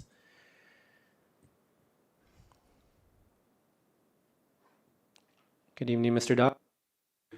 Good evening, Mayor and Council. Thank you for the opportunity to speak tonight. Great. So this is a follow-up to when I came before you a few weeks ago, specifically focused on reserved parking spaces for veterans. So since that time, we've done quite a bit of work and research. And so tonight, I come before you with a few different ideas for your consideration. So just quickly as background, we did research. There are approximately 2,063 veterans who reside in Englewood. That information is detailed in your packet.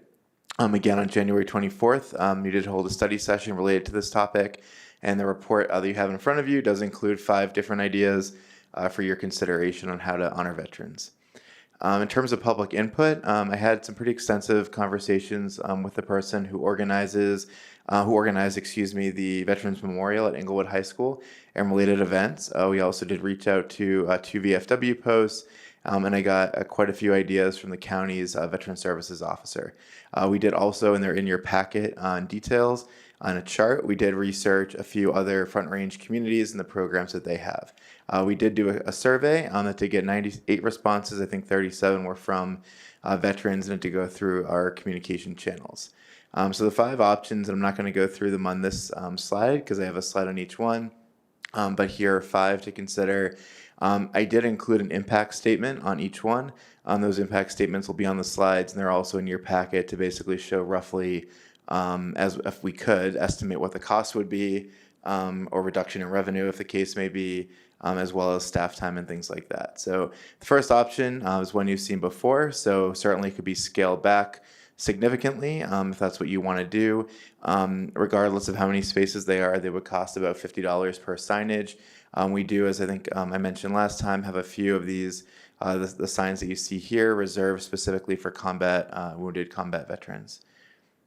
The second option, this one's probably the most extensive, and all this data did come from our Parks, Recreation, Library, and Golf Department. And I think it's important to note there's a statement in italics at the top of each one that are also included in your packet. And when I was kind of working on these and talking to the county's Veteran Services Officer, he said it's really important, obviously, to consider the impact of each of these and how it would actually directly impact veterans. So he believes that having recreation programs like this tailored towards veterans would help them build a sense of community and also focus on their health and well-being. And so there's a variety here. Some of these I think need a little bit more study, specifically at Broken T. There was a group, I think last year, a veterans group that was participating, and they, I think, kind of unofficially received some discounts. They're also proposing free entrance to Farm and Train and events coupons to engage veterans in the different events that we do throughout the year. And then you see here different things related to, at the top, events and programming at the Rec Center, Malley Center, and classes in general. And this is just a chart that shows a little bit more information about what the approximate cost would be. And again, to implement this would vary depending on the different project. So option 3 is waiving a sales use and licensing fee. And so the kind of reason, I guess, behind thinking about this is that if veteran-owned businesses is something you wanted to promote, this could potentially be a tool to promote that. And so it would reduce revenue. We don't know exactly, how many veterans-owned businesses there are or how many there will be. So it's hard to anticipate, what that would be. But it would be $25 to start up, and then every other year. Staff time would be an hour to create the form, and then just 5 minutes per review. And it would take about 3 weeks or so to set this up. Option 4, the veterans page on the website. This is something I actually saw on quite a few of those other cities that I mentioned. Aurora's one. I think Commerce City had a really nice one. And there are a lot of resource guides that are already out there for veterans, so it wouldn't be that we'd be creating our own. It would just really be a series of links. So veterans in the city could go to our website and basically see, how they, in a one-stop shop, so to speak, information on the VA, information on the county's programs. The state does have several programs, I think, as I mentioned last time. And so this could just be a place where this information is available, and it wouldn't take too long for us to set that up. And option 5, and this certainly if you wanted to add, proclamations or events related to Veterans Day and Memorial Day, I think they would fit here. There is, I think, a Facebook page, related to the Veterans Memorial that's at the high school and the related events. And so I did include this photo from that. I did include some correspondence related to that in your packet as well. So there's a variety of different ways to do this. One idea that we talked about at a staff level was potentially having, a service corner or something like that a couple times a year where individual veterans told their story. I found in doing this research, of course, we have many veterans who've sacrificed quite a bit for our city and for our country, of course, but we also have some interesting stories to tell related to that. So I've talked to our communications department. Creating videos would be something that we could do, posting things through social media. So there's certainly a variety of ways we could use our existing communication channels to honor and celebrate veterans.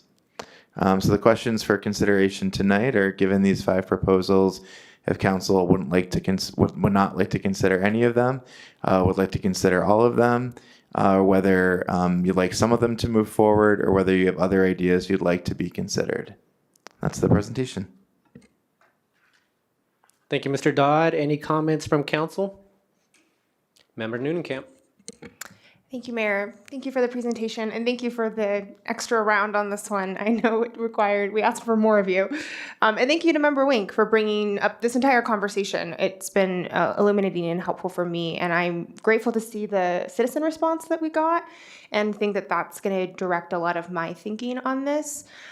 Because we do already have some of the Wounded Warrior parking spots established, I think probably more interested in a newer approach, since we do have some of those already, and we'll go out and say that I would support the recreation fee discounts.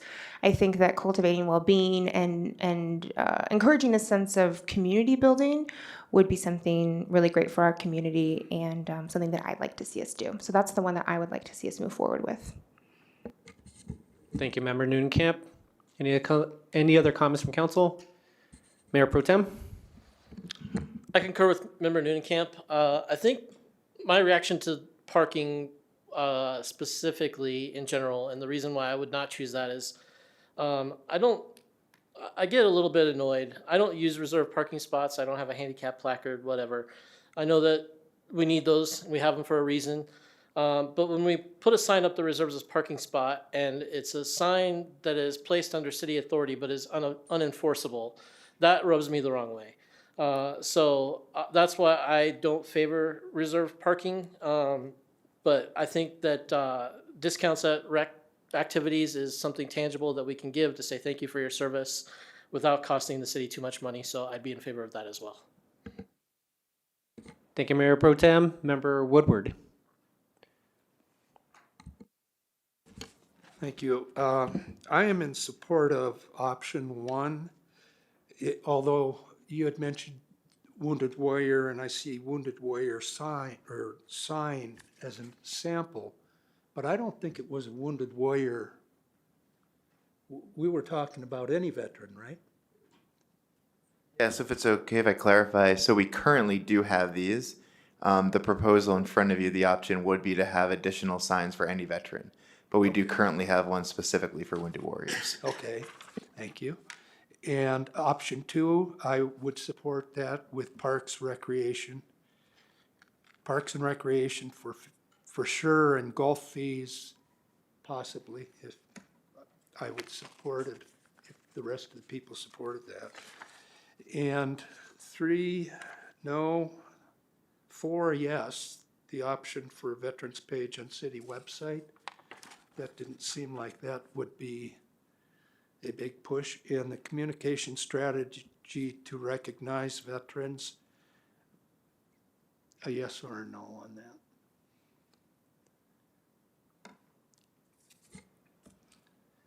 Thank you, Member Woodward.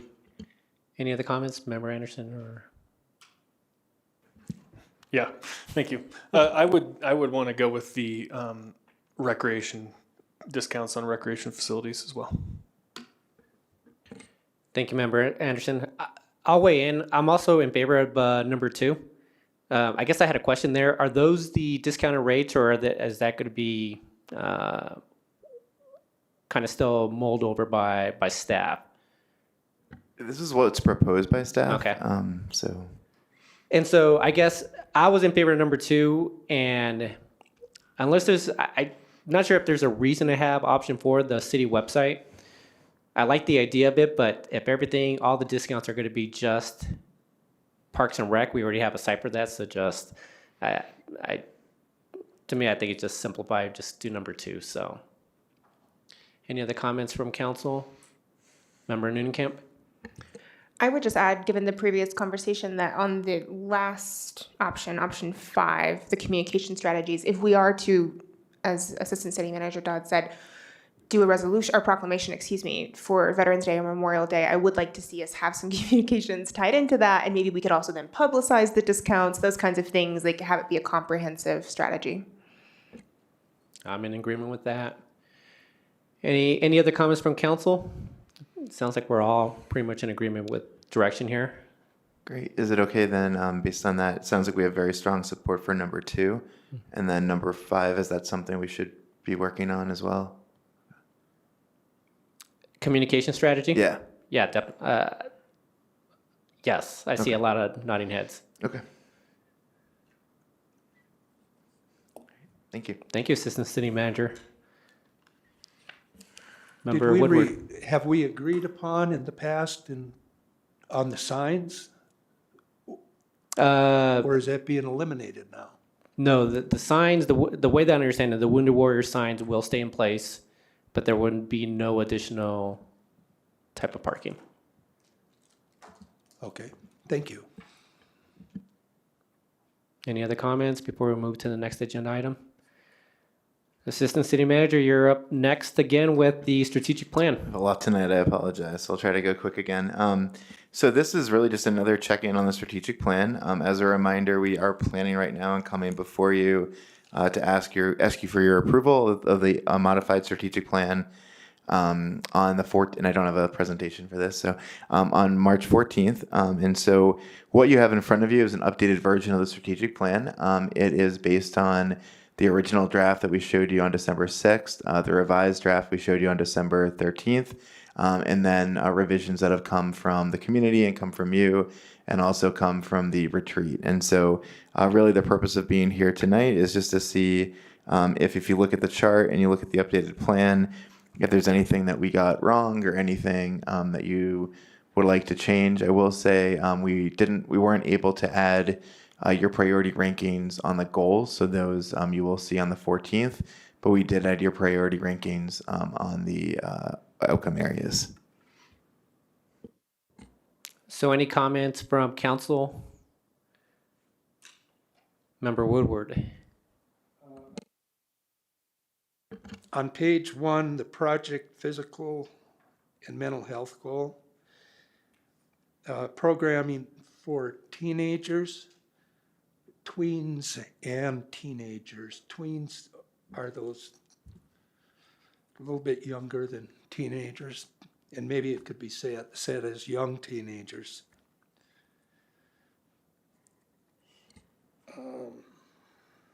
I say wouldn't tweens be right before teenagers? Well, 10 to 12? We've discussed quite often at Parks and Recreation Commission, trying to meet the needs of this special group of tweens and young teenagers, that 13, 14, 15-year-olds, where how do we engage them? And the skate park is certainly one of the things, but they're a hard population to provide services for, so. So young teenagers, the 13 to 15 before they're able to drive. Okay. We used to have, Saturday night programs at the rec center, where parents would come and drop off their kids and staff would be crazy, and then the parents would come back and pick up their kids later on that evening.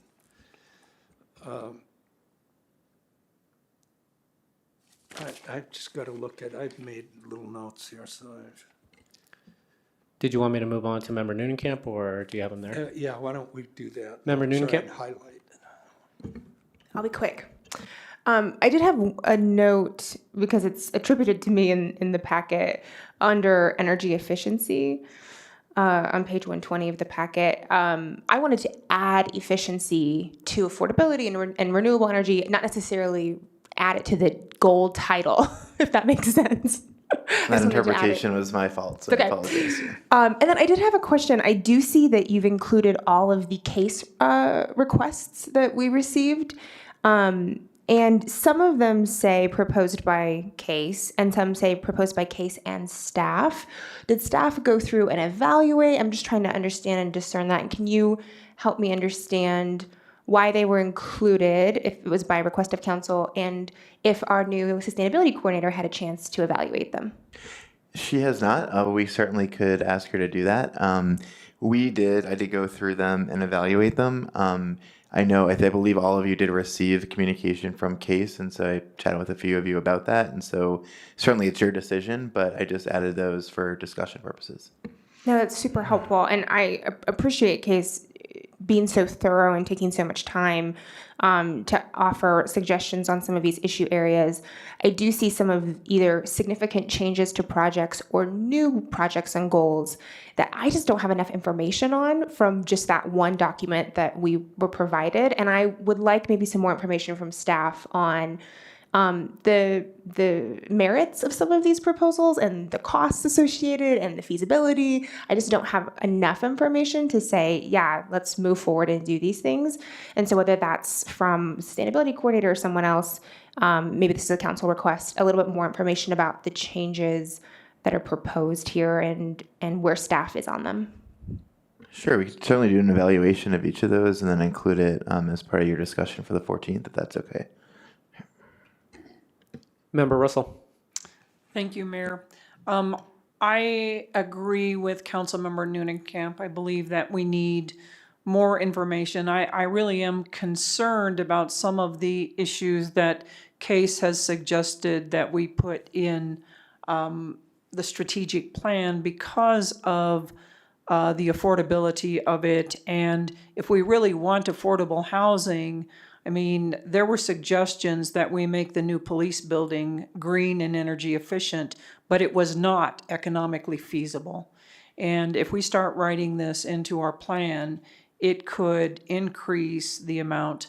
I do have, I do appreciate CASE, but I do have some problems. And the major problem that I have is CASE is not a city-appointed board or commission, and I find it a little problematic that CASE people get more time with the city. I mean, if an average citizen called and tried to have this type of input, they wouldn't be listened to. And so I think that if the city is going to listen to them, we need to solicit information more widely from other citizens in the city. So, but my major concern on a lot of these is it's not affordable, nor is it sustainable. I mean, look at California. They went totally green energy, wind turbines, and it got so hot last summer that they all shut down and they had to buy energy from Nevada. And then in Texas, when it got so cold and the gas and everything, they had problems as well. So I think we need to be careful. And I guess I also have another question. Some of the things in the strategic plan, are they really controllable by at the municipal level, like air quality control and things like that? Or is that more state level or federal level? Is it okay if I respond? Yeah, so first, Member Russell, just for discussion purposes, I just did put those in there for you to consider. On the second thing, to your point about air quality, things like air quality, we certainly did try in the plan to put a note that it is done at the state level. So we're part of an air quality monitoring district that we pay a few $1,000s a year to participate in. Personally, I think it makes more sense for us to do it on a regional basis, just because obviously air, we share it. One maybe, I guess, question or suggestion is, I think when it was set up, the Sustainability Commission was meant to be the official kind of city group, city committee related to sustainability.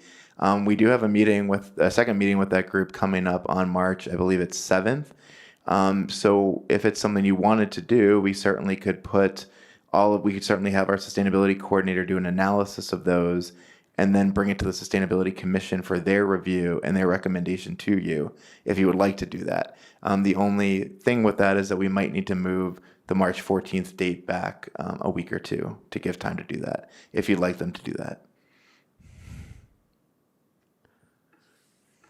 I would let others weigh in on that. I mean, I actually struggled with keep Englewood beautiful to the Sustainability Commission, because I really didn't feel like we had direction, to do that. And I'm really kind of concerned about some of these sustainability and financial pieces of doing that with that committee. So, thank you. Member Anderson. Thank you, Mayor. I have similar concerns about the case list. I kind of see this as a wish list, and some of them I think are maybe perhaps, if we were to implement them, a little too onerous for businesses or homeowners to implement, and some of them perhaps too expensive for the city to implement, and some of them are great. So it's kind of it's a mixed bag as far as I'm concerned, and I think it would be great to have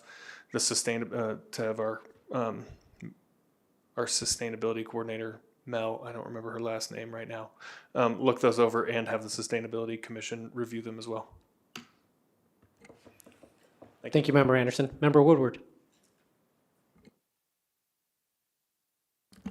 First, I'd like to address some of the sustainability things that were recommended by CASE, and I, Councilmember Russell, I think some things using the examples of California and Texas. Texas on wind turbines. I'm from the state of North Dakota. It gets really cold there in the winter, a whole lot colder than it ever got in Texas. But they have wind turbines that are prepared for cold weather, and the wind turbines work just fine in cold weather, 40-degree below weather. I wasn't talking about wind turbines in Texas. I was talking about other green energy that they implemented. So, and it got very cold Well, I there. know their wind turbines froze up because they weren't built. Texas we're all paying for Texas problems last year through our Excel bills now for natural gas. So I don't know. I don't buy off on Texas. I don't know what's with wind turbines in Florida or in California being too warm. I really appreciate having the case input here and some of their recommendations. And I agree. Yes, some of this stuff is going to be expensive. And the way in my opinion, the first thing that came to my mind is, especially on building codes and things like that, is, yeah, if it's too expensive to do it now, then how do we put into the code to rough it into the construction? So there's the chases, some of the piping possibly for electrical, those types of things that are already put in so it can be easily retrofitted when maybe some of this stuff comes down. So personally, I really appreciate the recommendations and some of most of the suggestions that Chase has come up with. But going back to my own list, and on the second page, under governance, the second item, goal area, recruitment, add a new goal number 12, recruitment.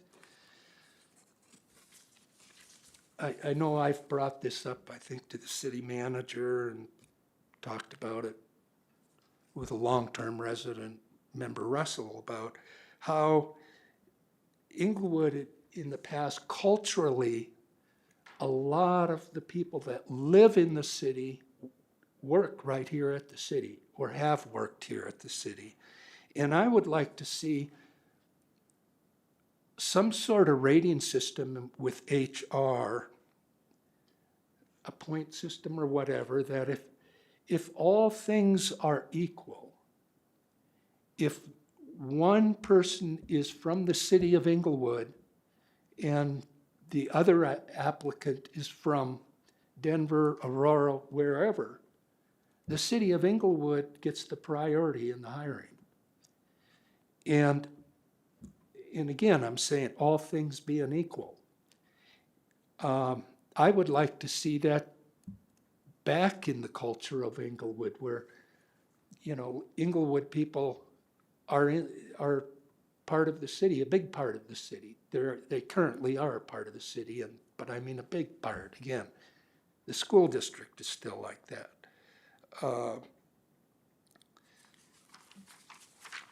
Another one. The third page, new goal number 8, water infrastructure. That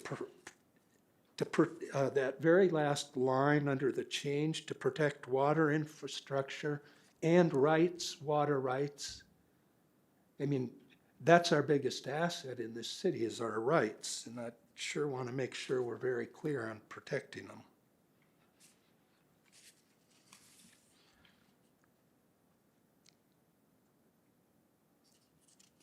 The next page, that first grouping, the second one up, which is a metric, new goal number 2, commercial vibrancy. I'm not real clear on what this change means. Add metric, number of additional office developments for larger office tenants. What I'm hearing there is, okay, in a building where you're getting 25 full-time positions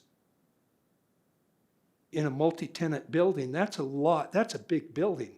I don't foresee that we're going to get any big buildings like that, where we have 25 full-time positions per tenant.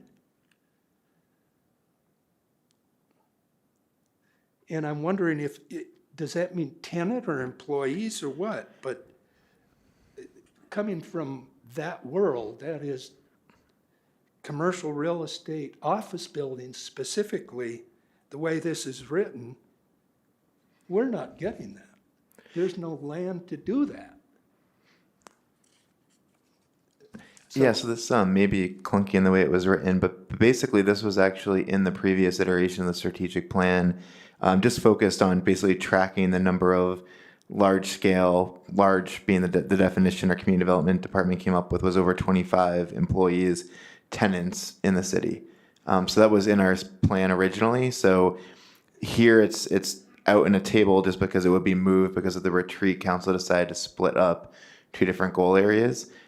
Certainly it could be taken out, and I can certainly try to clarify the language, but it basically is just tracking the number of larger businesses that we've been able to attract. Okay. If you wouldn't mind me jumping in there, Member Woodward, I think Court Consultants, I think, is one of the larger office tenants, right? And it may be just a gap that we happen to have as a city, and so that's the reason why we're trying to measure it. Who is? Court Consultants is one of the larger tenants, but I think what we're trying to do there is just measure where we have a gap with some of our commercial real estate. Yeah, hopefully I'm just suggesting that the way that is written, more than 25 full-time positions, office tenants in commercial districts, I'm interpreting something else, a huge building. I think we can clarify that language. On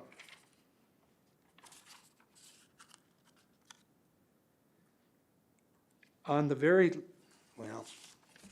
last page, the very top one, incorporate, let's see, this is under Project Natural Environmental Goal. Colorful plants in medians and on the edges of parks instead of concrete or turf. I think before we do something like that, I think that should be referred to the Parks and Recreation Commission. I mean, to me, that colorful plants in the parks is one thing, but all along the perimeter, the edges, that's a high maintenance, high annual expense type item. And I don't quite know how that fits in.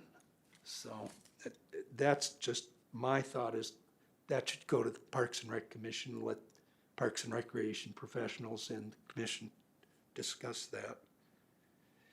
And then the very last one I had was water protection.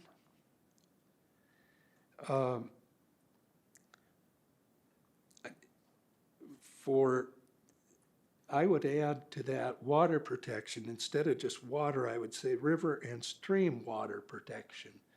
So it isn't confused, although didn't confuse me, but my immediate thought was when I saw that water protection was our drinking water.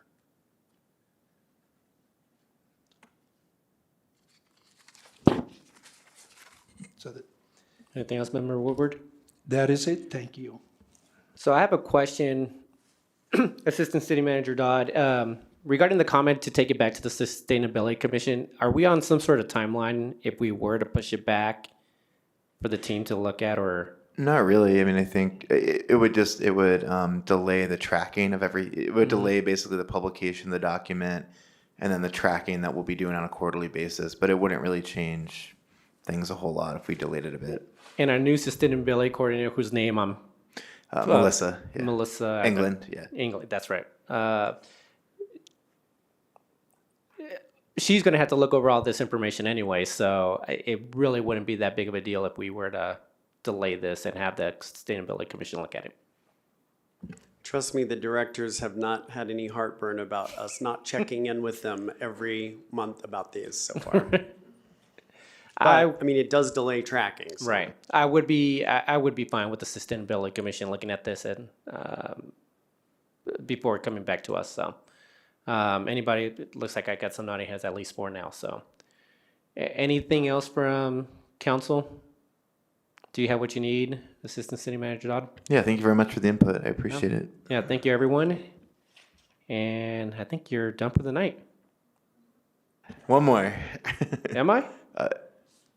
Oh, yeah, yeah. you're right. You're on this one as well. Tag teaming it Legislation. with the All right, city here we go. attorney, but yes, this is an item that was slated to come a bit later, but remember, Noonan Camp astutely observed that the legislative process is in full swing, and so it makes sense to take it up now. So I'll be doing a few slides and part of the presentation just related to tracking of state legislation, and then City Attorney Niles will speak specifically related to pending legislation related to state liquor laws.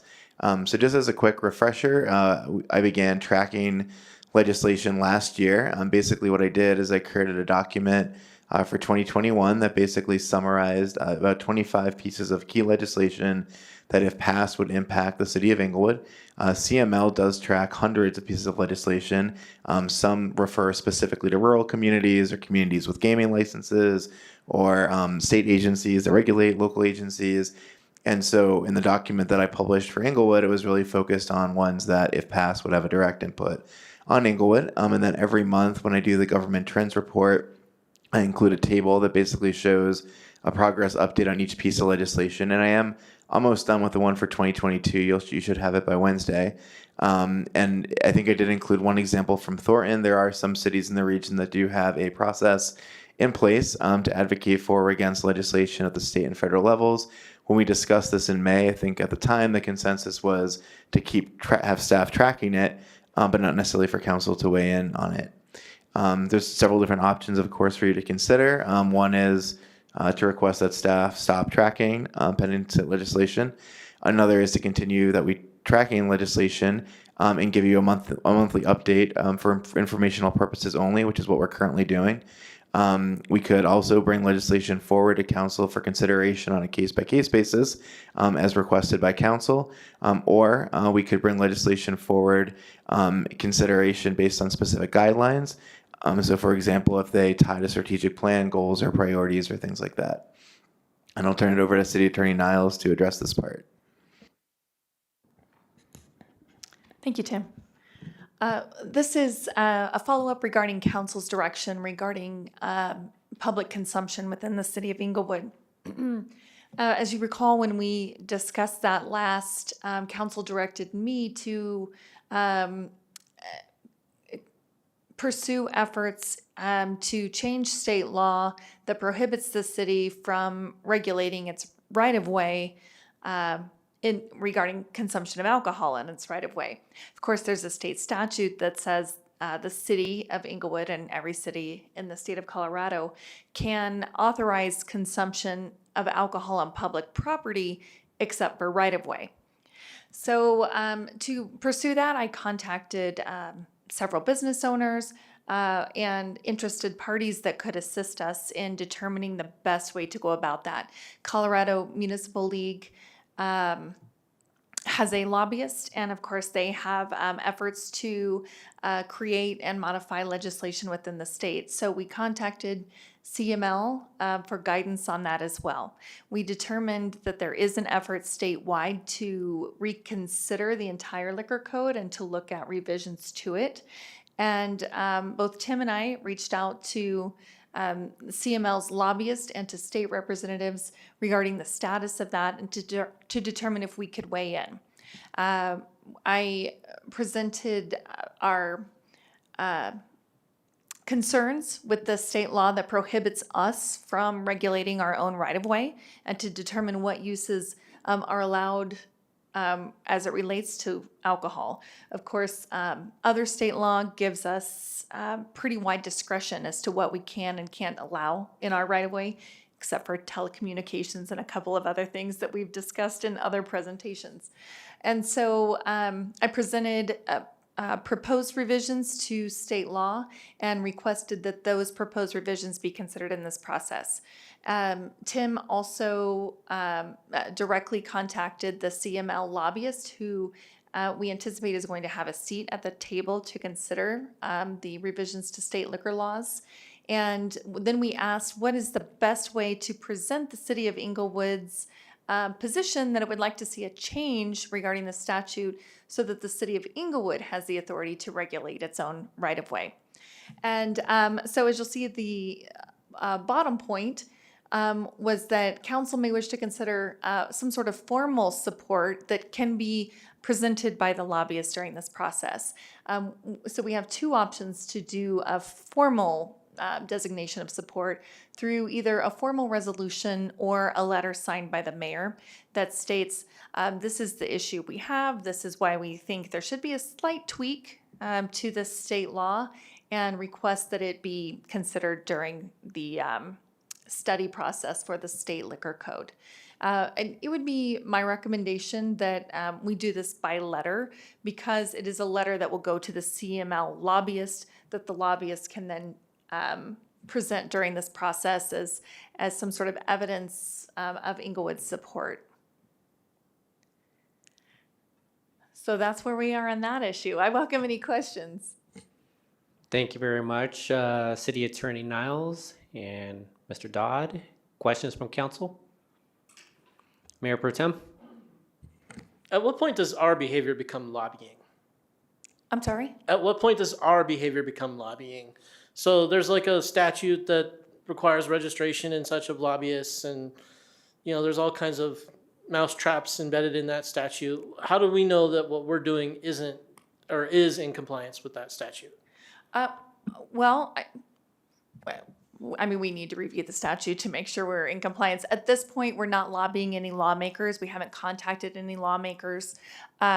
So we are just, at this point, just asking what the process is. How can we ensure that what we would like to see is part of this administrative process? So I wouldn't consider anything we've done so far lobbying. In fact, we've solicited the assistance of the designated CML lobbyist to help us through the process. And she's been doing that and kind of connecting us to the information that we need to be able to pursue it. And Tim, do you? Yeah, and I think this is kind of a tricky one in the sense that we anticipate that legislation will be filed, but nothing has been filed yet. And so what we found out, as Tamara mentioned, we just really contacted CML to kind of understand what the process was so we could provide you with the information. They anticipate, they haven't seen the bill either. They anticipate that it will call for a task force that will basically have about 18 months to basically study liquor laws and then make a recommendation. So.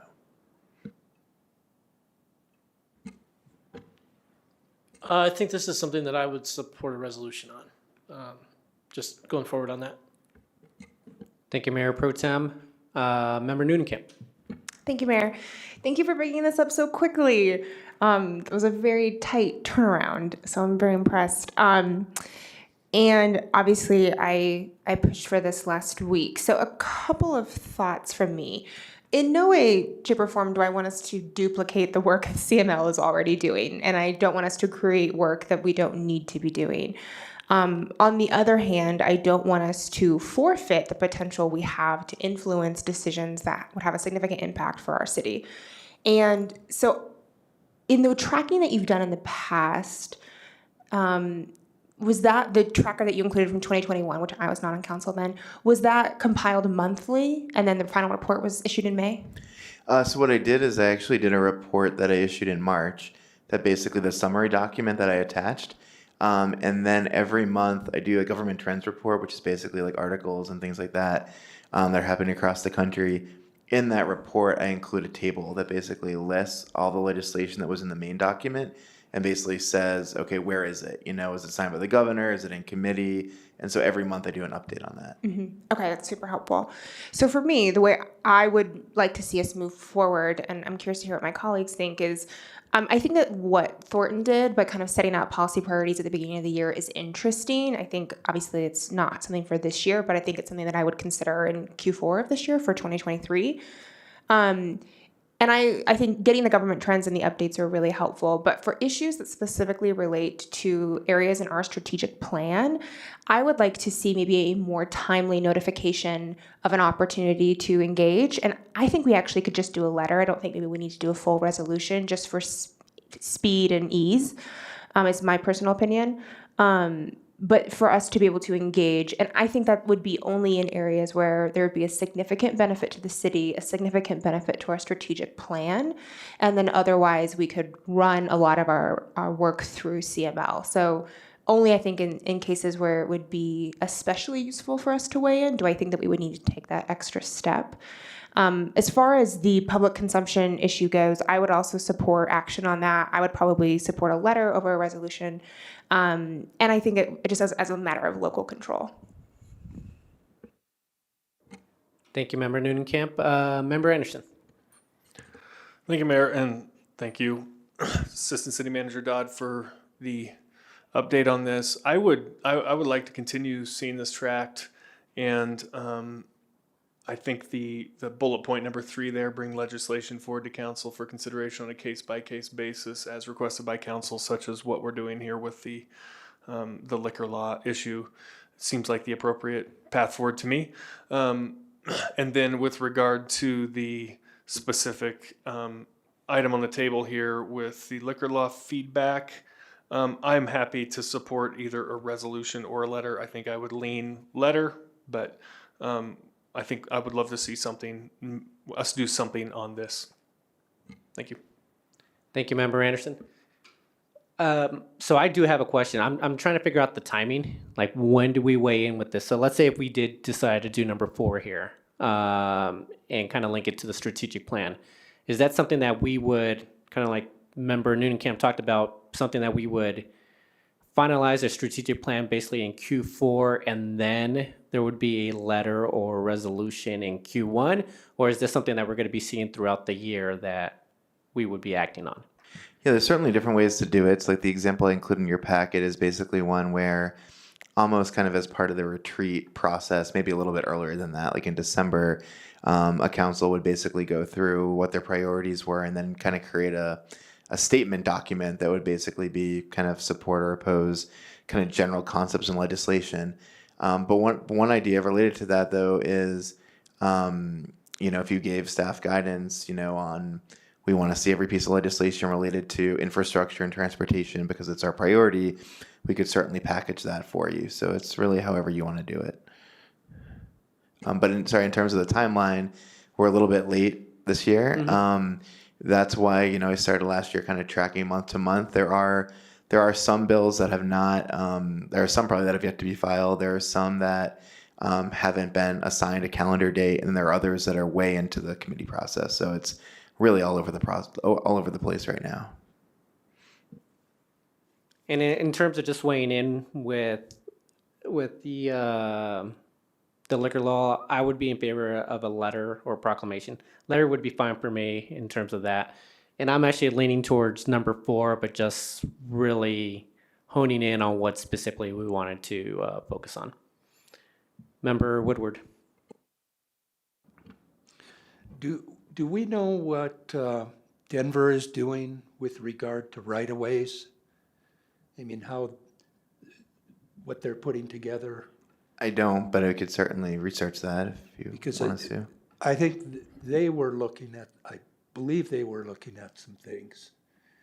And that might be helpful with regard to liquor laws and right-of-ways.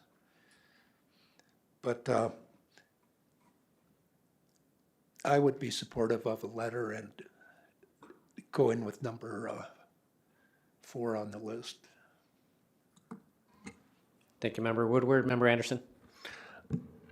I just wanted to circle back to this because I'm my initial kind of thought on bullet 3 rather than number 4 was that, kind of creating a resolution at the beginning of the year. What impact does that really have? And is the purpose here more to, I think of a letter given to the right person at the right time as a more potent way of actually lobbying than creating a resolution that kind of, says all of our legislative priorities, but without actually following that up with that. If we were going to pass that resolution, is the purpose there to go beyond that and then have staff, bring back, letters or further resolutions at the right time to to contact lobby, the CML lobbyist or whatever to push those things forward. Just thinking in terms of what's the most effective thing. Would it just stop with the resolution, or do we have things we would do to follow up on that? Yeah, it could certainly be however you like to frame it. I mean, it could just be the resolution or the letter, or there could be requested follow up. I mean, I'm relatively new to Colorado, but I've done this kind of work in other states, and I've seen other examples where they've had state legislators come in every so often, and that's how they share the priorities or discuss them, or they get involved in testifying, things like that. So it's really, there's many different ways of doing it, for sure. Well, I would be okay with number 4 if it kind of went beyond just a resolution and into some actual action. Thank you, Member Anderson. Member Noonenkamp. Yeah, to tag on to that, and I do want to make sure we're all being clear here. The policy priority resolution, I don't actually see here because I don't see that as an option for this year. I think we're too late. For the reason I support number 4 is that I don't want you to feel like you have to bring up every single municipal bill to us, or for us to try to dig through the tracker and find things that we want to bring up, but to set parameters and priorities for you as you're tracking to say, okay, if these fall into the 7 areas of the strategic plan, I will elevate them to council. And then if there's interest in sending a letter, that would be that extra step that Member Anderson's speaking to. That's how I'm interpreting number 4. I also support the policy priority resolution at the end of this year, but I think that's a separate conversation for me right now. And so I think having you elevate things as they come, there's going to be over 500 bills every session. We won't be able to go through all of them ourselves, but would love to see you elevate the things that you think would be useful to us. Member Russell. Thank you, Mayor. So my question is, and I don't know if this question is for the city attorney or who, how do we maintain as a city council our focus on what our real job is, and that is to represent the citizens of Englewood and their needs in this municipality, and keep from getting focused on or being bogged down by things that are really not our job or our focus? I mean, where do we move into the conflict of interest? Well, I think there's a couple of different questions there. First, I think your job is largely how you define it yourself as an elected official. You have some guidance from charter. You have some guidance in code, largely about things that you can and can't do. But what you see as your scope and your role is largely self-defined as long as it meets those parameters. So I think if a majority of city council shares the belief that they part of their job is to advance state legislation that benefits the city and the citizens of Englewood, then I think that's an appropriate action by city council. But unless it's approved by the required number of members, then it's not an appropriate action for city council. As far as the conflict of interest, I'm not sure what you mean by that. Can you give me more information? I mean, I guess I'm wondering, I'm not saying that that legislation at the state level does not impact us. I'm not saying that. And that's why CML is involved in that. But what I am saying is, can we get so focused on taking a lot of time to do things that detract from things that we need to do every week as far as maintaining this city? And I guess you're right that we as council members need to decide for ourselves. So I guess that's all. Thank you for your answer. I do appreciate that. But in my opinion is that we need to be very careful about things that we need to weigh in at the state level. Thank you. Thank you, Member Russell. Member Woodward. Just to mention, there's a CML policy meeting on Friday. It's virtual, and I believe either Cheryl or I or both will be attending that. I need to get in contact with Cheryl and see if she was planning on anything. Thank you. Any other comments from council? City Attorney, do you happen to have what you need? I think it sounds at the very least that we are in favor of a letter. I think there was 4 for a letter on the liquor law. But going back to this one, then I guess this question would be for Assistant City Manager Dodd. Do you have what you need on this? It does sound like we want to be involved. We may be too late for number 4 here, so at least for this calendar year, the third bullet would apply.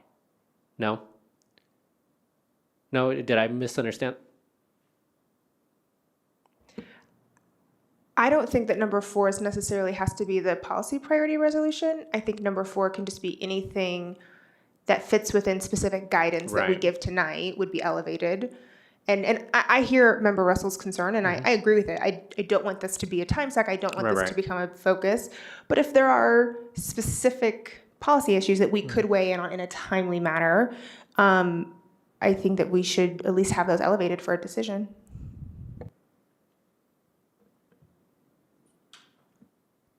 Member Anderson?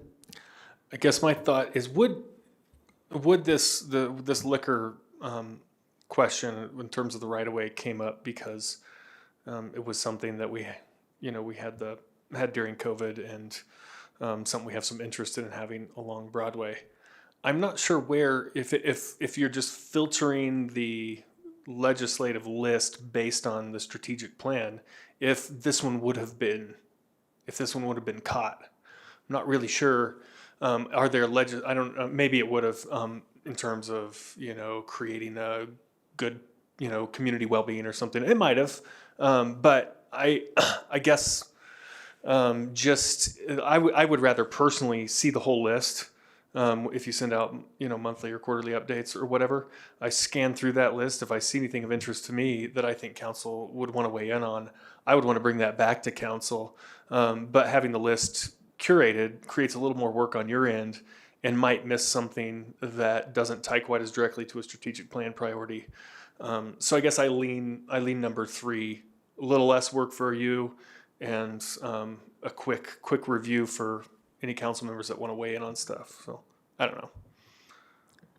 Yeah, so I actually was considering it related to your economy, local economy area, and specifically to downtown vibrancy. Just one suggestion, maybe based on what I'm hearing, is I could certainly send all of you the link.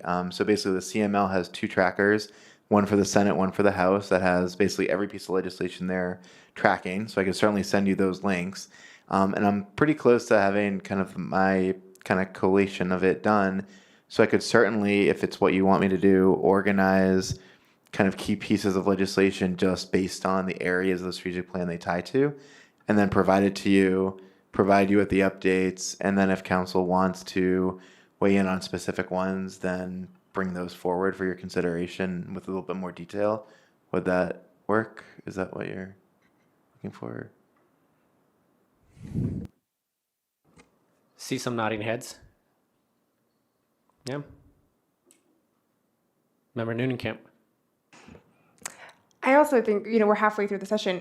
Let's try it. Let's try it for this session. If we think it's too onerous or if we want to adjust it, we have a whole nother one next year, but I'm happy to try it for the rest of this one.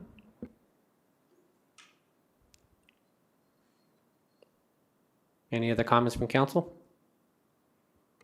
I'm in agreement. Let's just try it for this year and see how it goes. So, all right. I think we are moving on to. Thank you very much, Assistant City Manager Dodd, for all the presentations. Thank you, City Attorney Niles. Moving on to agenda item 9, reports from boards and commissions over the past couple of weeks. Anybody have anything to add? Member Noonan-Camp, you're up first again. I'm quick tonight. The library board met last week. As I'm sure you all are aware, the library reopened today with some limited hours. They'll be moving to full-time hours next week, and that was with the support of the library board. And then at the March meeting, they will be evaluating opening on Sundays again. So that will be brought back to the library board for discussion. Also in that meeting, they voted to provide funds for the summer reading program this year. And staff put together an excellent video kind of helping to show the board what they participated in the projects last year, including the new teen room we have at the library and some of the kits that we're providing for homeschool families, which I thought was really interesting. So good library board meeting. That is a good update. Member Anderson. I have an update from the Sustainability Commission. Met last week and got introduced to Miss England, our new sustainability coordinator. I remember all the titles now, and had a report on to the commission on the walk and wheel plan and its relationship to sustainability issues. And that's kind of where the Sustainability Commission is right now and has been for several meetings, is just getting reports from different city staff members on different aspects of stuff that are related to sustainability. So at the next month's meeting, they will be appointing a new chair for the commission and just introduced the new commissioner. So I think we're still kind of the Sustainability Commission is still kind of finding its feet, having been formed out of KEB and now having so many people have newly appointed. So I'm looking forward to these next few meetings to see how it shakes out. And then the other one I wanted to report on was our homelessness, Tri-Cities Homelessness Policy Group. Met last week as well and got an update on what progress we're making on the homelessness action plan, and then a presentation also on potential possibility for change the trend to become a what's the word for it? The primary service or lead provider, maybe that's the best way of saying it. And also considering other possibilities for that lead provider position that's kind of laid out in the homelessness action plan. The one other thing I did want to, this is relevant here, I was going to save it for council member's choice, but I'll go ahead and mention it now, is the county has been really involved with the Tri-Cities Policy Group, and now they are starting their own homelessness initiative and have a countywide homelessness committee that they want representatives from each city to come. I think for elected officials, it's maybe, and I don't remember whether it's annual or quarterly meetings. I think it's more often with city manager kind of staff, and then a little even more often than that for kind of frontline staff working on homelessness issues. But anyway, the kickoff meeting for that is on March 3rd, and they certainly want a representative from Englewood Council, and I would see this as kind of an extension of what I'm doing on the homelessness task force, and would ask council for kind of to weigh in if you guys are okay with me representing Englewood at that meeting on March 3rd. That's all I have. So, but if everyone doesn't mind weighing in on that whenever they go next, I'd appreciate it. I agree with that. Thank you, Member Anderson. I'll weigh in on just some boards. So the Water and Sewer Board met last week as well. Nothing of too much consequence. We're going to be seeing some of what was voted on that night here in the coming weeks. Member Anderson, you could correct me if I'm wrong, but that's what I wrote down. There was no ETAC meeting last week, but I did want to point out there was a DDA meeting the last Wednesday of January. What I really want to point out is SKB gave a presentation, so I found it very interesting in terms of just what their vision was for the redevelopment. There were a lot of questions from the DDA board. So I think for anybody that's interested in what the vision is from SKB, as well as some of the questions raised by DDA, I think that would be a good meeting for everybody to visit on. So trying to think if there's anything else. I think those were the big ones. Yeah, nothing else. Member Woodward. Parks and Rec Commission, update.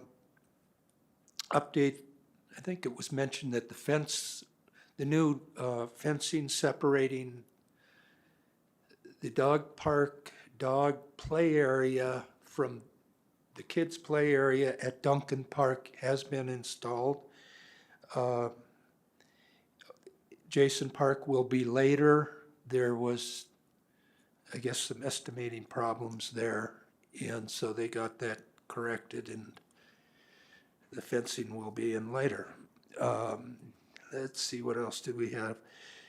Baker Park, there's going to be a neighborhood meeting, I believe, here on Wednesday from 5 to 7 on the layout and the upgrades that are going to be going into that. So that'll be interesting for certainly any District 1 or at-large members. Actually, let me just correct you there. I think that one's tomorrow night, right? Baker's tomorrow night, Bates Logan is Wednesday night.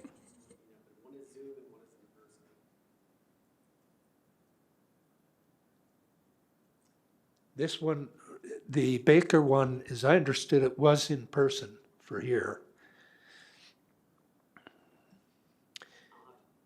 Okay. And then the last item, there are increases in the golf course green fees coming. They're pretty minimal, $2 for adults for the 9-hole course, $1 increase for seniors, and $4 increases for the 18-hole course. And I think, again, a $1 increase on that for seniors. That's it. And Member Woodward, did you want to weigh in on Member Anderson? I guess I forgot to weigh in as well, but on him joining on the county level.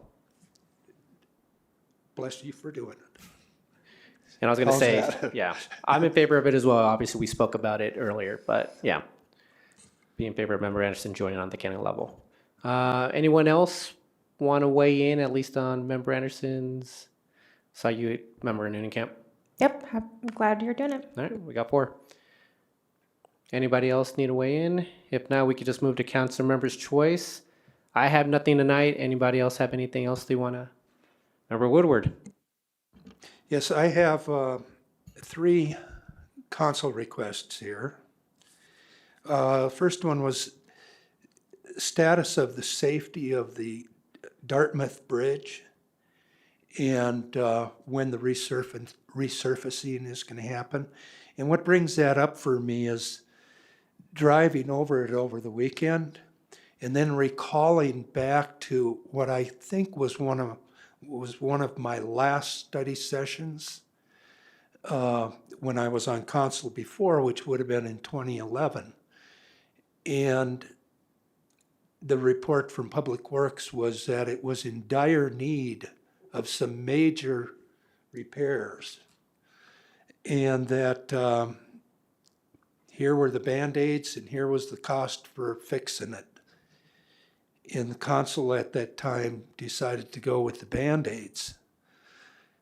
Or at least, as I recall, they didn't go with the major fix-up. So it kind of concerned me just driving over it and just on the surface. Number 2 would be, and I have passed this on to the city manager, snow plowing of the south side of Stanford Street between Lincoln and Sherman, which is the 2 streets where Charity Lynn Elementary School is. The reason for this plowing up against the curb is they queue the cars for pickup, which come on the east side of the building. They don't have any interior, it's all on the streets. And I think the city does a good job of plowing the center and then I believe the 3 other sides, Tufts and Sherman and Lincoln. but on the north side of Stanford, cars are getting stuck. I sat there and spun for a few minutes or a minute today going to pick up my son, so. And I think it was an assistant principal that told me that they couldn't do it because the city would fine them, which I found a little surprising, but anyway, I said I'd mention it. Code enforcement, number 3. Could we get an evaluation and a change of the wording under weeds, removing of weeds? There's evidently a problem in that. The ordinance says, or the code says, weeds that are growing. So the weeds that are sticking through the snow today, they're not technically or legally a problem. So I am just saying that there's just needs to be an word added, something like growing or grown, or something like that to the language, so code enforcement feels comfortable with giving a complaint to a resident. Thank you. Thank you, Member Woodward. Anyone else? Member Russell. I just want to address the last thing that Councilmember Woodward addressed. Is that something that we could take to the Code Enforcement Advisory Committee to look at the weed ordinance and that? That's what I was recommending. Okay. All right, I'll bring it up. I think Code Enforcement meets tomorrow. It's either tomorrow or Thursday night. So I'll bring it up. Thank you, Member Russell. Anything else? Perfect. Moving on to, gotta get to that page. City Manager's choice.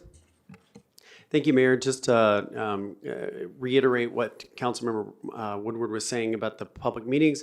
A meeting is to be held tomorrow, 5:30 to 7:30. That is via Zoom, and that is to discuss the improvements at Baker Park.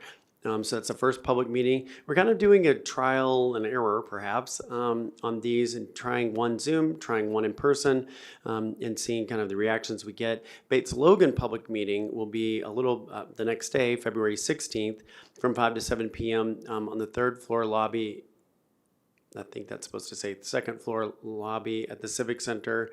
And that will be to the same thing, to look at the improvements and get public feedback at Bates Logan on those improvements. So for much of what you all report in boards and commissions takes away what I need to say. So I'll just close by letting you know that just another kind of sign of the confidence that the municipal government has in some of the work that we've done in police reform. Chad Reed, Division Chief Chad Reed and Assistant City Manager Dodd have been asked to speak at the ICMA conference in Columbus, I believe it is, in September on that work. So it's a real feather in the cap of the great work that you all did on that, as well as the Citizens Committee and our police department that has been working to implement those recommendations. So, and that's all I have, Mayor. That's great news. Ohio? Look at you guys. That's pretty impressive.